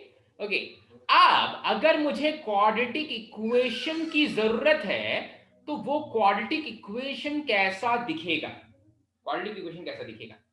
Okay, तो quadratic equation के सम of roots और quadratic equation के product of roots क्या होंगे? Alpha plus beta and alpha beta. Alpha beta, तो मुझे alpha plus beta तो मिल गया। अच्छा, सबसे पहले तो क्वाड्रेटिक इक्वेशन कैसा दिखेगा? A times of x square minus alpha plus beta x plus alpha beta is equals to 0। इस तरह का दिखेगा। ऐसा क्यों दिख रहा है भाई? ऐसा क्यों दिख रहा है? कोई जनरल क्वाड्रेटिक इक्वेशन दिखता है ना? जब मुझे किसी जनरल क्वाड्रेटिक इक्वेशन को लिखना रहता है तो आप पहले देख लो कि ये कैसे जनरल क्वाड्रेटिक इक्वेशन बन रहा है। देखो तो आपको अल्फा प्लस बीटा क्या होता है? Minus of B upon A. और अल्फा बीटा क्या होता है? सी अपॉन ए। ठीक है, देखो तो अगर इसको थोड़ा सा सिंप्लीफाई करेंगे तो किधर जाता हुआ दिख रहा है आपको? X square plus B upon A times of x plus C upon A. अगर थ्रू आउट ए से मल्टीप्लाई कर दो तो क्या हो जाएगा इसको? यही आपको चाहिए ना भाई? आपका तो यही मन कर रहा था ये वाली चीज मिल जाए, पर ये वाली चीज ना लेकर के हमने कौन सी चीज खोज ली भाई? ये वाली चीज निकाल ली, ये वाली चीज निकाल ली। ठीक है, अच्छा भाई, सो ठीक है, यहां से यहां पर देखोगे तो किसी जनरल क्वाड्रेटिक इक्वेशन को जब लिखते हैं तो उसको ऐसे भी लिख सकते हैं। कैसे लिख सकते हैं भाई? X square minus sum of roots times of x plus product of roots. ठीक है, is equal to 0। Sum of roots times of x plus product of roots is equal to 0। ये जनरल क्वाड्रेटिक इक्वेशन लिखते हैं using its roots. ठीक है, चमका क्या? Yes sir. ठीक है सर। तो मुझे तो पता है अल्फा प्लस बीटा क्या है, सम ऑफ रूट्स तो पता है, प्रोडक्ट ऑफ रूट्स चाहिए भाई। प्रोडक्ट ऑफ रूट्स कैसे निकालने स्वामिनी बेटा? इधर से सर सी अपॉन ए आएगा। Product of root C upon A तो आएगा, लेकिन ऊपर में जो चीजें गिवन है उनका यूज करके कैसे निकाले भाई प्रोडक्ट ऑफ रूट्स? तो देखो तो सर अल्फा, हाँ बोलो बेटा। सर अल्फा प्लस बीटा का होल स्क्वायर करेंगे। हाँ, अल्फा प्लस बीटा का होल स्क्वायर करेंगे। देखो क्या मिलता है, अल्फा प्लस बीटा का होल स्क्वायर हो जाएगा alpha square plus beta square plus 2 alpha beta. अब देखो तो संसार में कौन कौन सी चीज हमें पता है भाई, ये वाली चीज हमें ऑलरेडी पता है और ये वाली चीज भी हमें ऑलरेडी पता है, तो क्या यहां से मिल जाएगा वो चीज जिसकी हमें तलाश थी? बिल्कुल मिल जाएगा, अल्फा बीटा मिलने वाला है। सो अल्फा प्लस बीटा का होल स्क्वायर यानी कि 5 का whole square is equals to alpha square plus beta square मतलब 53 plus 2 times of alpha beta, 2 times of alpha beta as it is रखते हैं तो ये आ जाएगा 25 माइनस 28 नहीं minus 53, 25 minus 53 is equals to 2 times of alpha beta. So alpha beta क्या आ जाएगा भाई, माइनस ऑफ 28 डिवाइडेड बाय 2 यानी कि माइनस ऑफ 14 आ जाएगा भाई। चमका क्या? Yes sir. अल्फा बीटा आ गया माइनस ऑफ 14। तो अब बताओ तो डायरेक्टली कोई क्वाड्रेटिक इक्वेशन मुझे बोल सकता है? दीक्षा बोलेगी, दीक्षा बेटा डायरेक्टली बोल दो तो क्वाड्रेटिक इक्वेशन क्या हो जाएगा, x square minus sum of root, sum of roots क्या है 5, तो x square minus 5x plus product of roots minus of 14, बहुत अच्छे, minus of 14 is equal to 0। तो फाइनल क्वाड्रेटिक इक्वेशन आ जा रहा है x square minus 5x minus 14 is equal to 0। ठीक है, बढ़े आगे। Yes sir. अब 12th वाला मैं नहीं कर रहा हूं, आपको पता है वो डिस्क्रिमिनेंट नेचर ऑफ रूट्स का मतलब क्या पूछ रहा है पता है कि भाई इसका डिस्क्रिमिनेंट ग्रेटर देन 0 है, लेस देन 0 इक्वल्स टू 0। तो मैं 12th वाला नहीं कर रहा हूं, 12th वाला स्किप करते हैं, 13th वाला करते हैं। क्वेश्चन नंबर 13 ट्राई कर लेते हैं भाई। अच्छा, आपके 10th में एक मिसलेनियस 10th में क्या बोलते थे उसको, ऑप्शनल करके होता होगा, एक एक्सरसाइज होता था एनसीईआरटी में ऑप्शनल करके। Yes sir. तो आप देखो तो होमवर्क एक्सरसाइज का क्वेश्चन नंबर 11 उसी ऑप्शनल एक्सरसाइज का कोई क्वेश्चन है क्या? सर अब याद नहीं, लेकिन सिमिलर टाइप का था सर। ये वही क्वेश्चन है, ठीक है। ओके, चलो पहले तो question number 13 of in class exercise देखेंगे। अब देखो मैं इस क्वेश्चन, ये जहां पर भी लिखा हुआ है ना, very very very very important लिख लो उसके बगल में, ठीक है। पूरी कोऑर्डिनेट ज्योमेट्री के टेंजेंट्स और नॉर्मल्स इस क्वेश्चन नंबर 13 के ऊपर डिपेंड करते हैं। बहुत छोटी सी चीज है लेकिन बड़े बड़ों को हिला देती है भाई, ठीक है।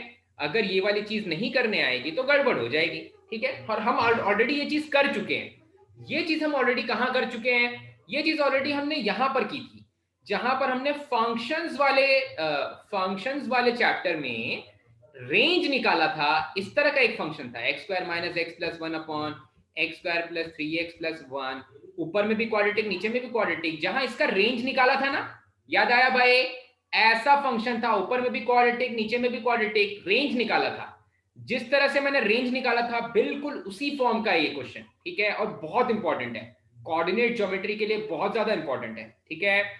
ओके, तो देखते हैं क्वेश्चन क्या बोल रहा है। बहुत छोटा सा क्वेश्चन है और बहुत इजी है, आप कर भी लोगे, लेकिन हम मिलके करते हैं भाई, ठीक है।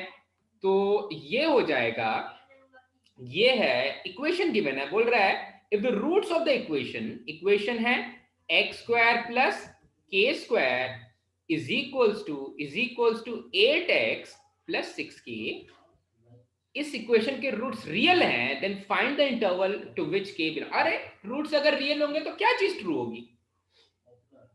b square minus 4ac is greater than equal to 0. Greater than equals to, ये चीज इंपॉर्टेंट है। रूट्स रियल हैं तो इक्वालिटी भी कंसीडर कर ले रहा है वो साथ में, ओके। तो अगर इस क्वाड्रेटिक इक्वेशन के रूट्स रियल हैं तो मैं क्या बोलूंगा कि X square minus 8x plus के square minus 6k is equal to 0। ये क्वाड्रेटिक इक्वेशन है जिसके रूट्स रियल है, ये क्वाड्रेटिक इक्वेशन है जिसके रूट्स रियल है। अच्छा, रूट्स रियल है तो देखो तो इसके लिए डिस्क्रिमिनेंट क्या होगा, ग्रेटर देन इक्वल टू 0। अब डिस्क्रिमिनेंट निकालेंगे कैसे? ये है मेरा b, ये है मेरा c, ये वाली चीज है मेरा c और a की वैल्यू 1 है, तो ठीक है। अच्छा, तो discriminant greater than equal to 0, discriminant क्या हो जाएगा, b स्क्वायर, ध्यान से देखो, b square minus 4 into a is 1 and c is k square minus 6k, this should be greater than equals to 0, this should be greater than or equals to 0, ठीक है। B square minus 4ac should be greater than equal to 0। इसके लिए इससे k की value चाहिए, तो अब k की वैल्यू आसानी से मिल जाएगी क्या, देखो तो 64 माइनस 4 times of k square minus 6k greater than equal to 0। इसी दिन के लिए तो हमने इनइक्वालिटी पढ़ी है भाई। इतनी मेहनत इनइक्वालिटी में क्यों की, क्योंकि मैं इसको आसानी से 4 से पहले डिवाइड कर दूंगा, थ्रू आउट 4 से डिवाइड करूंगा। 4 एक पॉजिटिव नंबर है, कोई फर्क पड़ेगा क्या, नहीं पड़ेगा। No, sir. तो कोई फर्क नहीं पड़ेगा, तो ये बन जाएगा 16 माइनस ये हो जाएगा k square minus 6k greater than equals to 0। k square minus 6k greater than equals to 0, ठीक है, कुछ ऐसा बन जाएगा। अच्छा, अब इसके बाद k की वैल्यू निकालनी है तो फैक्टराइजेशन खेलना पड़ेगा भाई। तो ये बन जाएगा 16 माइनस k square plus 6k is greater than equals to 0। अब तो इसके आगे क्या करें भाई, इसके आगे क्या करें अथर, माइनस से मल्टीप्लाई करेंगे, माइनस से मल्टीप्लाई करेंगे पहले। k square minus 6k minus 16 is less than equals to 0। जैसे ही नेगेटिव से मल्टीप्लाई किया इनइक्वालिटी स्विच हो गई। फैक्टराइजेशन क्या हो जाएगा भाई, 8 2 16, सो x माइनस 8 प्लस 2 नहीं k माइनस 8 k, हाँ आप सही बोल रहे हो, मैं x माइनस 8 बोल रहा था। So k minus 8 k plus 2 less than equals to 0, ऐसा हो जाएगा भाई।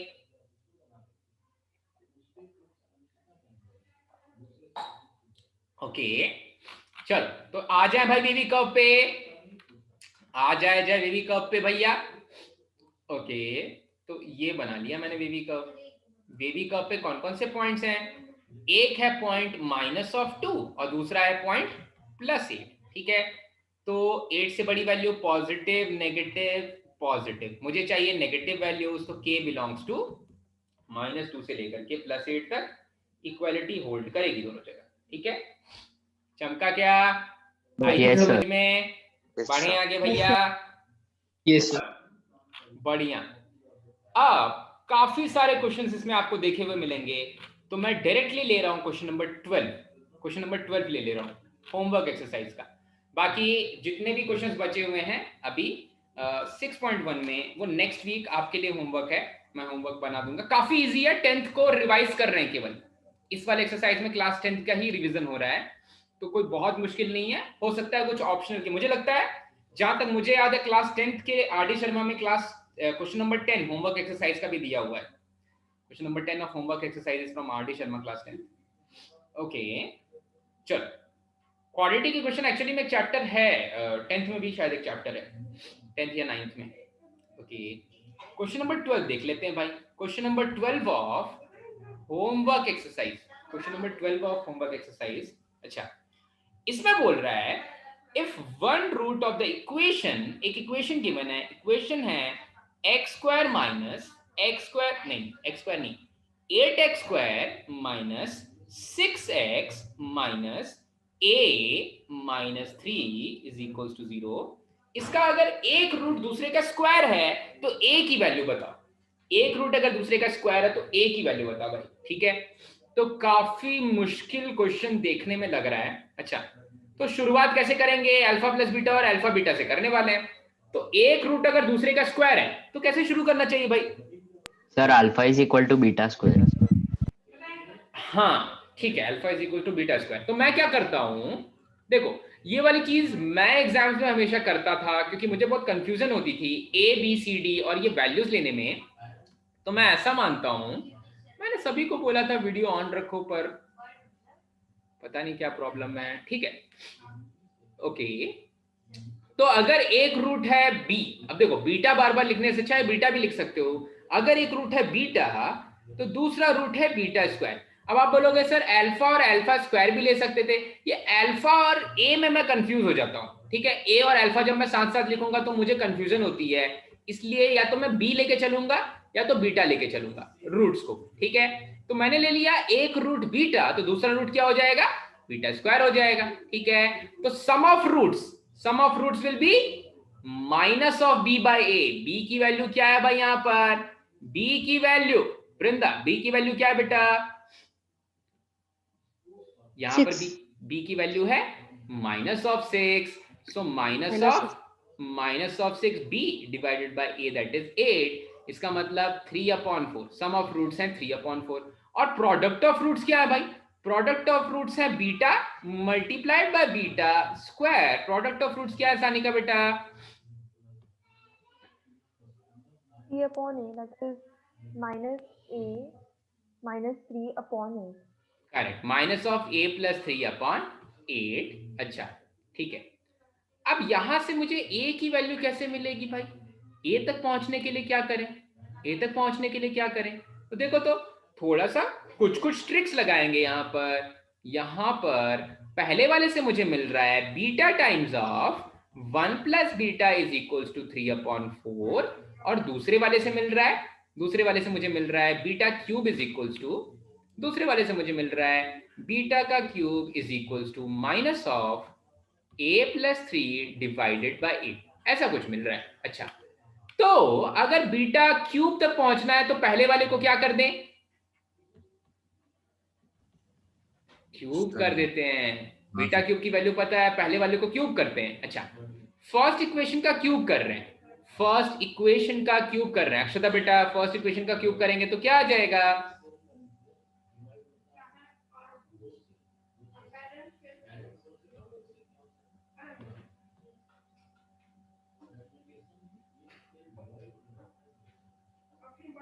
One plus beta is equals to 3/4 है, फर्स्ट इक्वेशन का क्यूब करेंगे तो क्या आ जाएगा?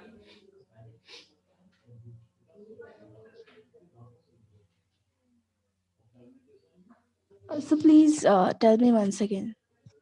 Okay, I'm saying that if I cube this particular equation where beta 1 plus beta times of 1 plus beta is 3/4, what shall we get? So which equation? This equation, if I'm cubing this equation on both sides, we shall get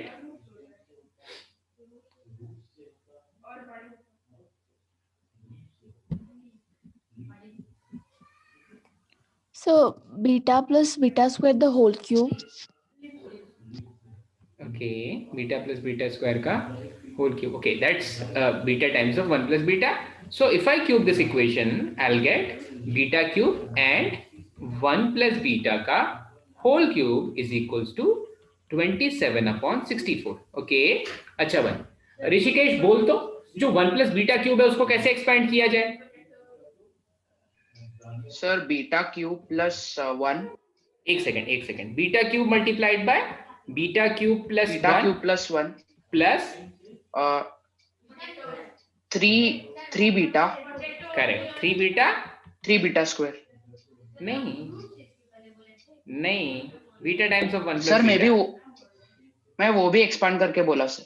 नहीं, वो expand नहीं करना है, यही तो trick है। वो expand क्यों करेंगे? बीटा ये वाली चीज, अच्छा ठीक है, तो तू अगर इस इक्वेशन पे है तो तू यहां से डायरेक्टली 3/4 सब्स्टिट्यूट करने वाला है। Beta times of beta square, sorry beta plus beta square की वैल्यू 3/4 सब्स्टिट्यूट करने वाला है। ठीक है, मैं बोल रहा हूँ ना कि ये वाली चीज दिख रही है ना, हमने जिस इक्वेशन को क्यूब किया उसमें भी तो ये वाली चीज थी। कौन सी चीज थी भाई? Beta times of 1 plus beta. तो इसको डिस्टर्ब नहीं करना है, इसकी वैल्यू मिलने वाली है। किधर से मिलने वाली है? इधर से मिलने वाली है। ठीक है, ऐसा हो जाएगा भाई, ऐसा हो जाएगा। RHS है अभी भी 27/64।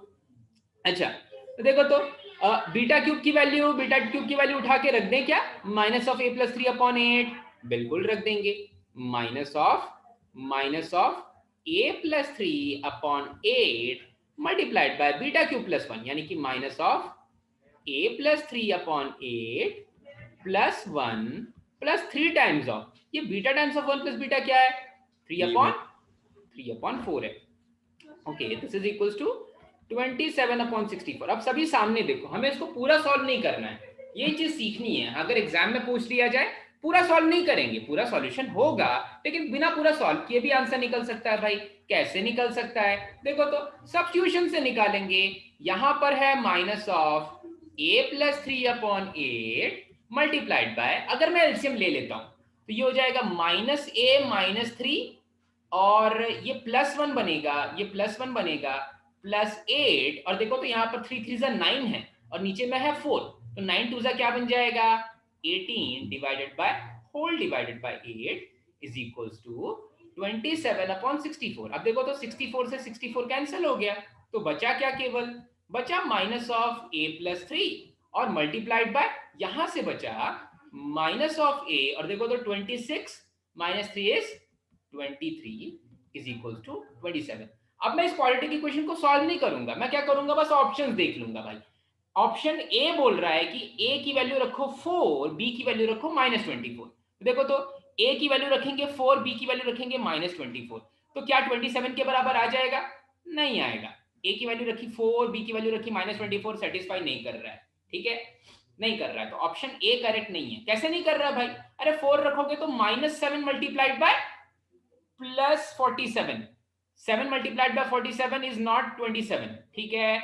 दूसरा वाला ऑप्शन देखते हैं, ए की वैल्यू रखेंगे -4, बी की वैल्यू रखेंगे, सॉरी ए और बी की वैल्यू नहीं, ए की वैल्यू या तो -4 या फिर, अच्छा नहीं मैंने गलत रखा क्या, हाँ, एक बार 4 रख के मैं चेक करता हूं 4 के लिए सेटिस्फाई कर रहा है नहीं, तो 4 के लिए बनेगा -7 और 4 के लिए बनेगा +19, -7 + 19 एक नेगेटिव वैल्यू, आरएचएस तो एक पॉजिटिव वैल्यू है, तो पहला वाला ऑप्शन और केवल पहला वाला ऑप्शन अभी गलत हुआ है, ठीक है। नेक्स्ट वाला ऑप्शन चेक करते हैं, -4 और -24, ठीक है।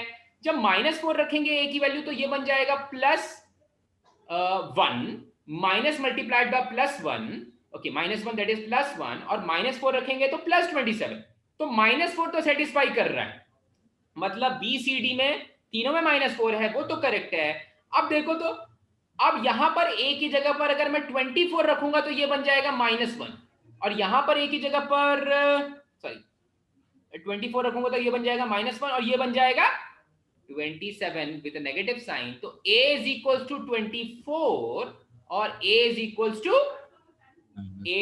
टू -4, ये आंसर होगा 24 और -4, ऐसा तो कोई है ही नहीं। हाँ, डी ऑप्शन है, डी ऑप्शन है, तो सॉल्व नहीं करेंगे भाई।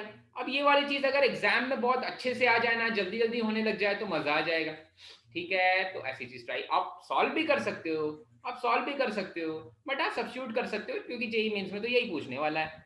सो इसी तरह से ऑप्शंस दे करके पूछेगा भाई, ठीक है। सो -4 एंड +24, ठीक है, क्लियर हुआ? Yes sir. बढ़े आगे भाई।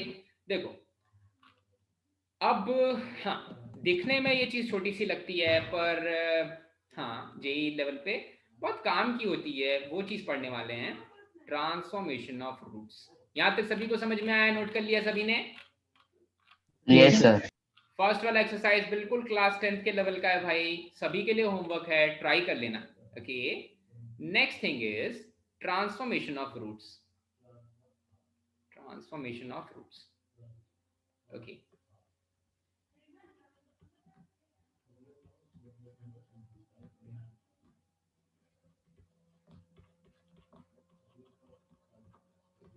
ओके, ठीक है। अब देखो मैं इसको एग्जाम्पल से समझाता हूँ, अगर एक्चुअल प्रोसेस से करेंगे तो मुश्किल लगेगा, तो मेरे लिए जो बहुत सिंपल सा क्वाड्रेटिक इक्वेशन है, मैं वो वाला एग्जांपल ले लेता हूँ, उससे सारी की सारी चीजें समझ में आ जाएंगी, ओके। तो ट्रांसफॉर्मेशन ऑफ रूट्स में अगर मैं आपसे बोलूँ कि मेरे पास एक क्वाड्रेटिक इक्वेशन है, सारे केसेस देखेंगे, तो मैं अगर आपसे बोल रहा हूँ मेरे पास एक क्वाड्रेटिक इक्वेशन है x² - 5x + 6, ठीक है, इक्वेशन है तो इक्वेटेड टू 0, ये मेरा क्वाड्रेटिक इक्वेशन है। अच्छा, तो इसके रूट्स क्या है भाई?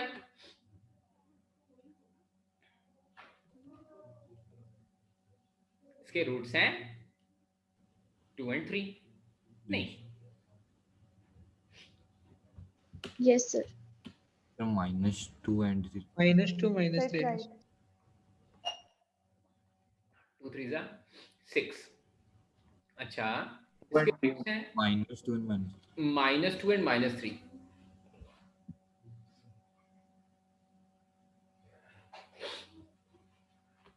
सर रूट्स तो 2 और 3 आएगा ना? Yes sir. x² minus sum of Factors are roots plus, x -2. हाँ, so x is equals to 2 and x is equals to 3.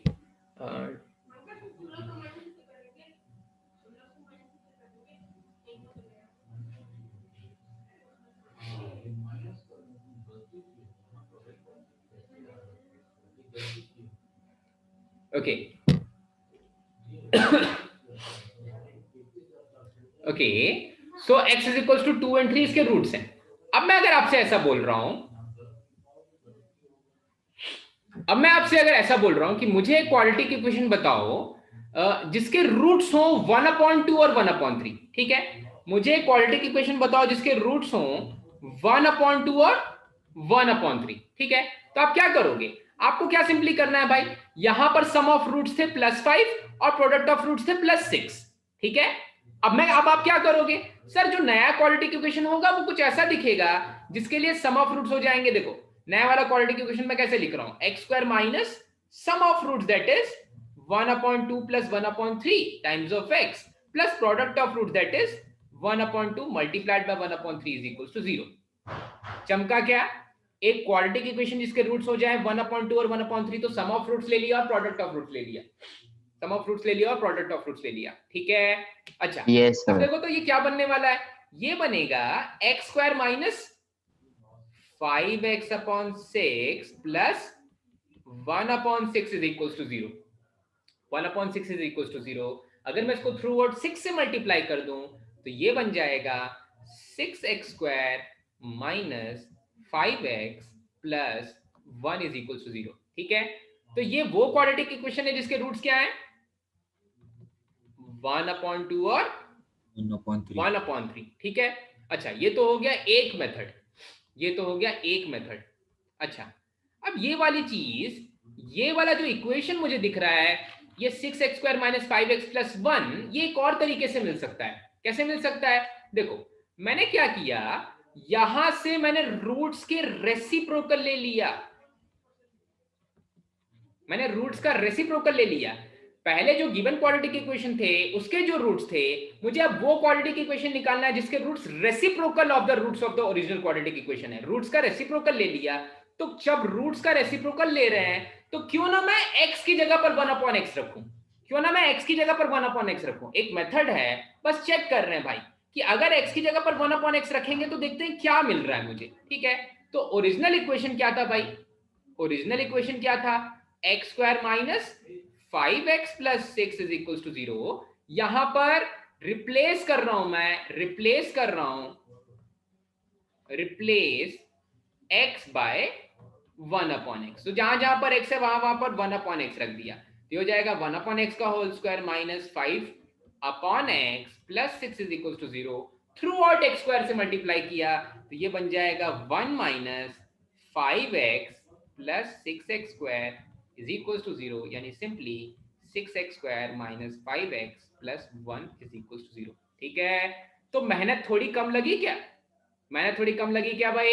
Yes, sir. कम मेहनत लगी भाई। तो अगर मुझे कोई क्वाड्रेटिक इक्वेशन दिया हुआ है जिसके रूट्स मुझे पता है या रूट्स नहीं भी पता है, मुझे रूट्स निकालने की भी जरूरत नहीं पड़ेगी।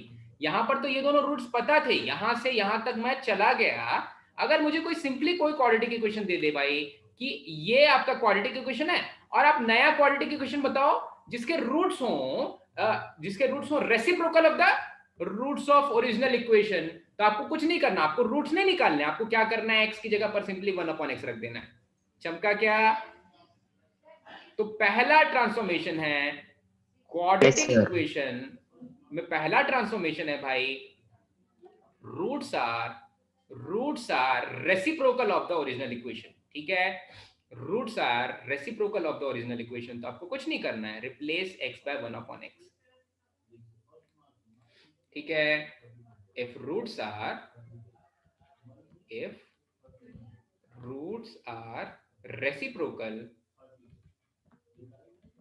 reciprocal of the original equation, तो इसके लिए क्या करना है भाई, ट्रांसफॉर्मेशन क्या है, replace x bye 1/x, simple, ठीक है। समझ में आई चीज? Yes sir. हाँ चलो दूसरा केस, यहां पर तो पहला वाला चीज समझ में आ गया भाई। सेकंड वाले केस में देखते हैं। अब मैं बोल रहा हूं कि गिवन क्वाड्रेटिक इक्वेशन है, सेम ही लेके चलते हैं, सेम के लिए थोड़ा इजी हो जाएगा। x² minus 5x plus 6 is equal to 0, और आपको पता है इसके रूट्स हैं 2 और 3, इसके रूट्स हैं 2 और 3। अच्छा तो अब मुझे वो क्वाड्रेटिक इक्वेशन चाहिए जिसके रूट्स हों square of the original equation. तो देखो तो मैं बोल रहा हूं कि अब मुझे रूट्स चाहिए, अब मुझे ट्रांसफॉर्मेशन देखना है, स्क्वायर ऑफ द रूट्स। तो जो मेरे नया क्वाड्रेटिक इक्वेशन होगा उसके रूट्स कैसे दिखने चाहिए भाई? 4 और 9। उसके रूट्स होने चाहिए 4 और 9। ठीक है, तो मैं बोलूंगा पहले वाले मेथड से कि जो नया क्वाड्रेटिक इक्वेशन होगा वो कैसा दिखेगा? X square minus sum of roots that is 13x plus product of root that is 36 is equal to 0। चमकी चीज, आई चीज Yes, समझ sir. में? Yes, sir. अच्छा, ये होना चाहिए मेरा क्वाड्रेटिक इक्वेशन। लेकिन इसके लिए मुझे एक एक्स्ट्रा स्टेप जाना पड़ा भाई, मुझे अपने ओरिजिनल क्वाड्रेटिक इक्वेशन के रूट्स निकालने पड़े। अच्छा भाई, अब दूसरे मेथड में मैं क्या बोल रहा हूं कि जैसे मैंने रेसिप्रोकल के लिए उसका रेसिप्रोकल ले लिया था, वैसे ही अगर मैं किसी चीज के स्क्वायर ले रहा हूं तो रिप्लेसमेंट जो उसका ट्रांसफॉर्मेशन होता है उसका उल्टा होता है। तो अगर रूट्स का स्क्वायर हो रहा है तो एक्स का स्क्वायर रूट ले लो, अगर रूट्स का स्क्वायर हो रहा है तो एक्स का स्क्वायर रूट ले लो। ठीक है, तो अब मैं क्या कर रहा हूं मेथड 2 में, क्यों ना मैं x की जगह पर रूट x ले लूं, ये कोई आइडेंटिटी थ्योरम नहीं है, ये बस एक ट्रिक है जल्दी से सॉल्व करने का। ठीक है, इसका कोई प्रूफ नहीं होगा, इसको कैसे दिखाया जाएगा भाई? एग्जांपल्स लेकर के। तो हमने एग्जांपल ले लिया, तो अब मुझे मिलेगा जब x को रूट x से रिप्लेस कर दिया तो ये बन जाएगा रूट x का whole square minus 5 times of root of x plus 6 is equal to 0। Root x का होल स्क्वायर इज x, हाँ ये वाली चीज है x minus 5 root x plus 6 is equal to 0। थोड़ा सा इसको चेंज करेंगे, x plus 6 is 5 root x, दोनों तरफ स्क्वायर करेंगे, so x square plus 36 plus 12x is 25x। इसका मतलब x square minus 13x plus 36 is equal to 0। ठीक है, तो देखो तो वही वाली चीज मिल गई ना, अब देखो आपको लग रहा होगा सर क्यों ना हम पहले वाले मेथड से ही कर लेते। अभी के लिए इजी है पहला वाला मेथड, लेकिन जब आपके रूट्स इमेजिनरी बनने लग जाते हैं या बहुत कॉम्प्लेक्स इरेशनल रूट्स बनने लग जाते हैं तब ये मेथड ज्यादा इजी हो जाता है, वरना रूट्स निकालना मुश्किल हो जाता है ना भाई। रूट्स निकालो, अगर स्क्वायर रूट आ रहा है, क्यूबिक रूट आ रहा है, फोर्थ रूट आ रहा है तो मुश्किल हो जाता है। ठीक है, तो सेकंड ट्रांसफॉर्मेशन, अगर मुझे वो क्वाड्रेटिक इक्वेशन चाहिए जिसके root square of the original equation हो तो उल्टा करना पड़ेगा, x को किस चीज से रिप्लेस करना पड़ेगा? रूट x से। ठीक है, सेकंड ट्रांसफॉर्मेशन क्या बोलता है कि अगर आपको कोई एक क्वाड्रेटिक इक्वेशन दे और बोले कि एक दूसरा क्वाड्रेटिक इक्वेशन बताओ जिसके रूट्स हों square of the roots of the original equation, तो आपको क्या ट्रांसफॉर्मेशन करना पड़ेगा भाई? Replace x by square root of x। ठीक है, a quadratic equation whose roots are square of the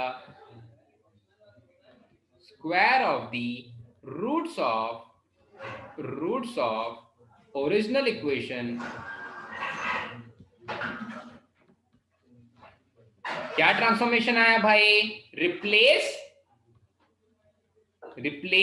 x by square root of x। ठीक है, तो अब यहीं से आप मुझे बताते जाओ। इसके बाद अगर क्यूब करने को बोलेगा, a quadratic equation whose roots are cube of the original equation, तो आपको क्या करना पड़ेगा भाई? Cube root of x। Replace x by cubic root of x। ठीक है, उल्टा कर दो। ठीक है, अगर आपसे कोई बोले कि a quadratic equation whose roots are k times of the roots of original equation, ठीक है, तो हमें यहां पर मल्टीप्लाई कर रहे हैं, वहां पर ले जाके क्या करना पड़ेगा? डिवाइड कर देना पड़ेगा k से। ठीक है, तो a quadratic equation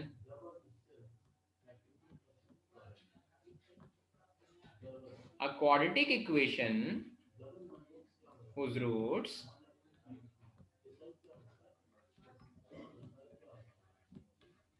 k times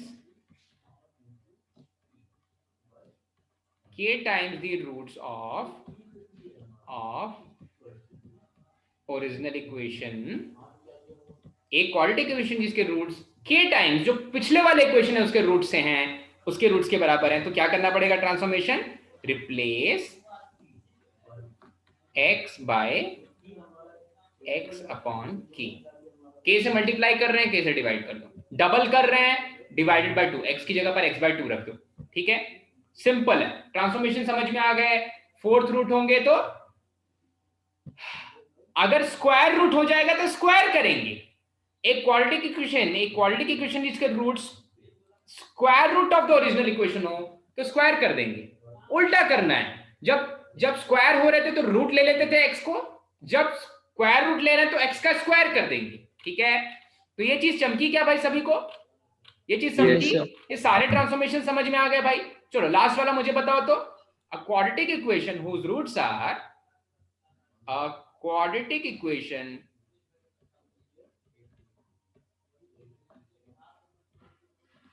whose roots are cubic root of the, whose roots are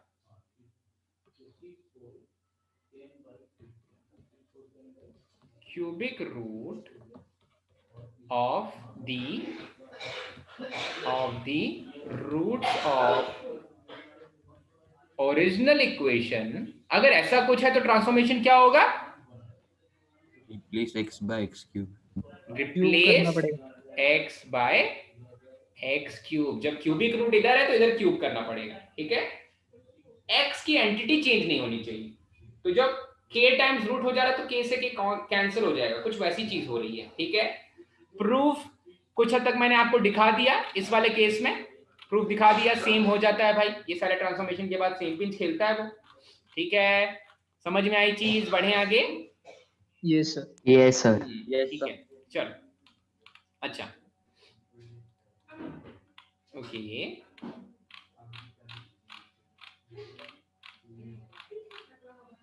property का नाम ट्रांसफॉर्मेशन ऑफ रूट्स, ठीक है। सो ट्रांसफॉर्मेशन ऑफ रूट्स में लगभग इतना ही।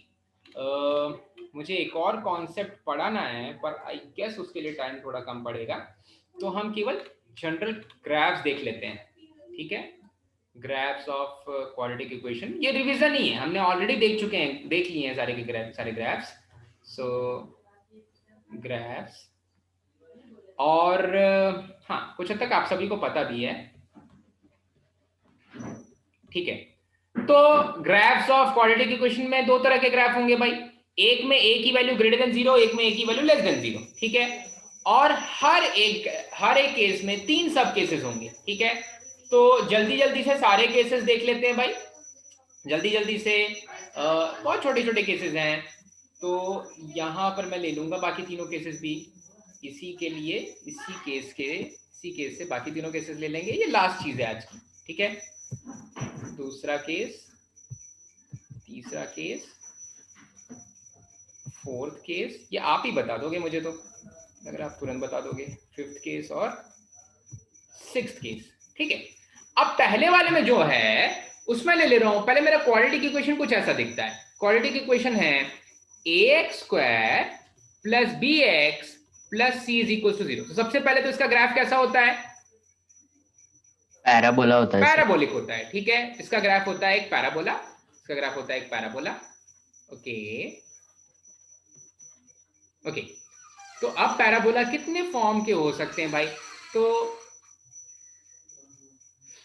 अब पैराबोला कितने फॉर्म के हो सकते हैं, तो देखो तो सर 2 टाइप के, अपवर्ड ओपनिंग और डाउनवर्ड ओपनिंग। हाँ, मैंने बोला a की वैल्यू ग्रेटर देन 0 है, पहले तीनों केस में मैं a की वैल्यू ग्रेटर देन 0 ले रहा हूँ, a की वैल्यू ग्रेटर देन 0 ले रहा हूँ, तो पैराबोला कैसा होगा, ओपनिंग अपवर्ड होगा, जब a की वैल्यू ग्रेटर देन 0 है ओपनिंग अपवर्ड होगा, ठीक है। अब इसमें 3 सब केसेस हैं भाई, एक में d की वैल्यू लेस देन 0 है, एक में d की वैल्यू इक्वल्स टू 0 है, एक में d की वैल्यू ग्रेटर देन 0 है, ठीक है। तो जब d की वैल्यू लेस देन 0 है तो क्या कोई रूट होगा, नो सर। कोई रूट नहीं होगा, तो पैराबोला ओपनिंग अपवर्ड है जिसका कोई रूट नहीं है, इसका मतलब वो कभी भी एक्स एक्सिस को कट नहीं करेगा, ऐसा हो जाएगा पैराबोला। ठीक है। दूसरा केस, जब पैराबोला ओपनिंग अपवर्ड है और उसका डिस्क्रिमिनेंट इक्वल्स टू 0 हो जा रहा है, इसका मतलब जो उसके दो रूट्स है ना वो एक ही जगह पर पहुंच गए हैं, तो वो पैराबोला कुछ ऐसा हो जाएगा, टच करेगा इस पॉइंट पर। एक्चुअली क्या हो रहा है समझो, यहां पर पहले थे उसके दो रूट्स थे, फिर दो रूट्स बहुत पास आ गए और पास आ गए, और फिर एक ऐसा केस आया जब दोनों रूट्स एक ही बन गए। तो अभी उसके दो डिस्टिंक्ट रूट्स नहीं है, रूट्स तो दो है, एक पैराबोलिक इक्वेशन के दो रूट्स मिल रहे हैं, लेकिन दोनों रूट्स एक ही पॉइंट पर मिल रहे हैं। ठीक है, तो ऐसा नहीं बोलेंगे कि क्वाड्रेटिक इक्वेशन का एक ही रूट है, बोलेंगे दो रूट्स हैं पर दोनों रूट सेम हो गए हैं। ठीक है, ये चीज क्लियर है ना भाई? Yes sir. हाँ, याद रखना, जितनी उसकी डिग्री होती है उतने उसके रूट्स होते हैं। ठीक है। लास्ट केस, जब डिस्क्रिमिनेंट ग्रेटर देन 0 हो जाएगा तो दो रियल एंड डिस्टिंक्ट रूट्स मिलने लग जाएंगे, तो दो पॉइंट्स पे कट करेगा। यहाँ पर एक पॉइंट ऑफ इंटरसेक्शन या यहाँ पर टेंजेंसी है एक्स एक्सिस, यहाँ पर दो पॉइंट्स पे कट करेगा। ठीक है।